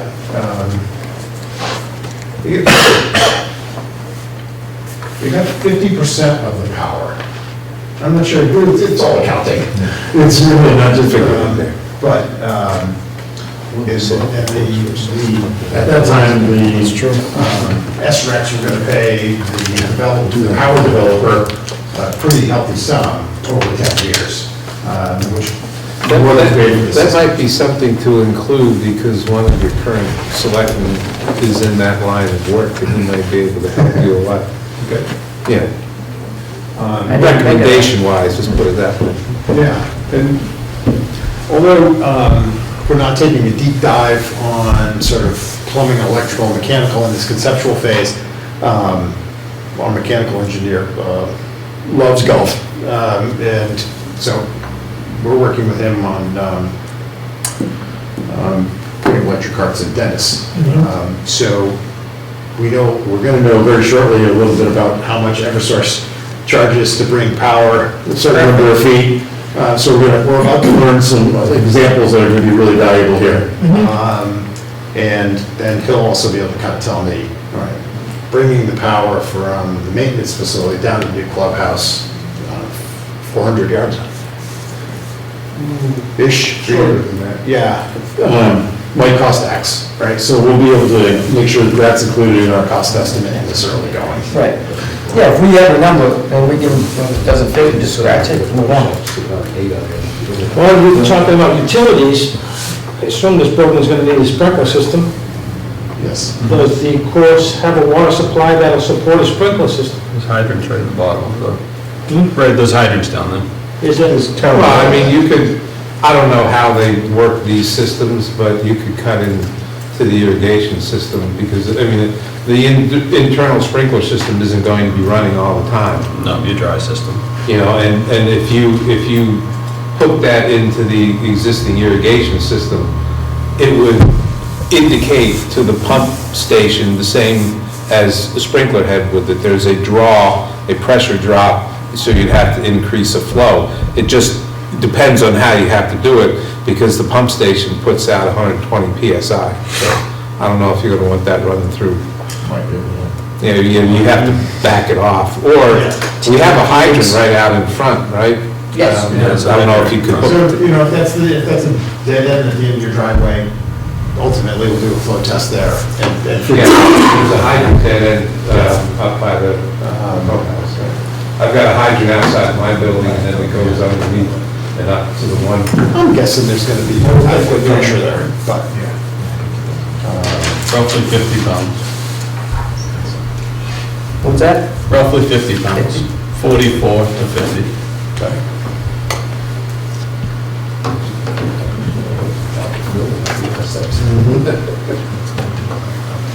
And I think what you said earlier, Kurt, about maybe just taking this in the form of a questionnaire that we all Yeah. kind of use it to get our own thoughts down on and just have it by. I'll leave a lot of road space so people can sort of annotate it with their sort of personal thoughts, and then maybe, I'm happy to come back and listen or moderate or just sit in the corner and sort of take it all in. That will really help you guys figure out what it should be. And then we'll take that and build a consensus of what we heard, and then we're off and running. And like I said, we're gonna start on the site concepts with Tim in just a couple weeks at my office. And it'll just be the two of us locking down for 4 hours to come up with the 3 or 4 best golf course plans we can think of. We'll bring them all and show them to you, and then I think something will stick. Or you'll say, I like an A and a little bit of D, and then that'll become E. And, you know, I think we'll very quickly just be able to kind of pick a winner. Yeah. All right. Super helpful to just be in the room with you and kind of start to hear about it. And I'm assuming that I don't need to attend on Monday night, that the selectmen, when they're gonna take up No, that's just a, no. Yeah, okay. Well, thank you so much for being here tonight, Carl. It was a great start for this. It's gonna be a fun one. Appreciate it. Do we need to set a date for, we'll just set our Date date? up for your own group? Yeah, I think we should set whenever you guys want to meet. Yeah, so, we don't have any old business, but let's set up a meeting. Does this time work for everybody on Thursday of next week? Is that reasonable? 5:30? I'd be for a week on Wednesday. Okay. Next Tuesday, I We can make it. need quorum, what's 4 is enough? Yes. Rich, I can make it next Tuesday. If you want to do Does Tuesday work for you folks? Yes. Okay, so, So it would just be us. yeah, I think that's the plan. I mean, it's an open meeting, so we know who else can come, everybody. But I think the goal is for our committee to Yes. meet next Tuesday at 5:30. Is that reasonable? Or will you, Kurt, will you have a questionnaire for us by that date? Or prior to that, so, because Tuesday's around the corner as far as. Yeah, that's good. I can definitely get it to you Monday morning. Okay, so we got a little homework to do if he gives it to us Monday morning, but I think this will be our first real meeting where we can really collaborate. We're gonna be here. Or at the town hall. If you do the town hall, selectmen have a meeting at 4 o'clock, so you'd have to use the first floor conference room, but that wouldn't facilitate everyone. So if you want to do a joint meeting, probably here. It wouldn't be joint. No, it's just. Just the facilities committee, Yeah. you could do the first floor conference room or anything like that. So if you want to do 5:30 on Tuesday, we could do that. So we'll have it at town hall. And you'll send an email? Yes. A reminder, so 5:30 next Tuesday, town hall.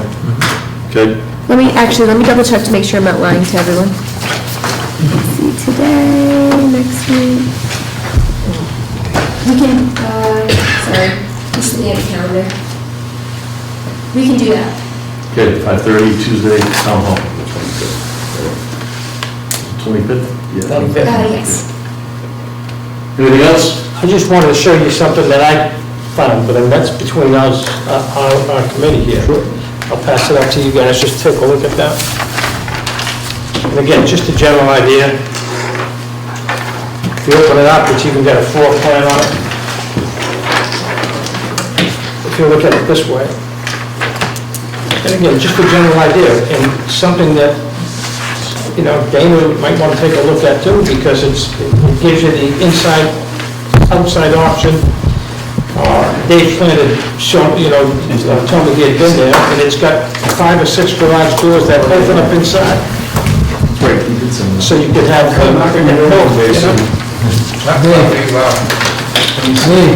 I'll be there Monday and Thursday next week. We're gonna go over this and then We we're have a gonna meeting here on Tuesday all day, and then next Monday. So Tim, Picture of it. I haven't made a moment.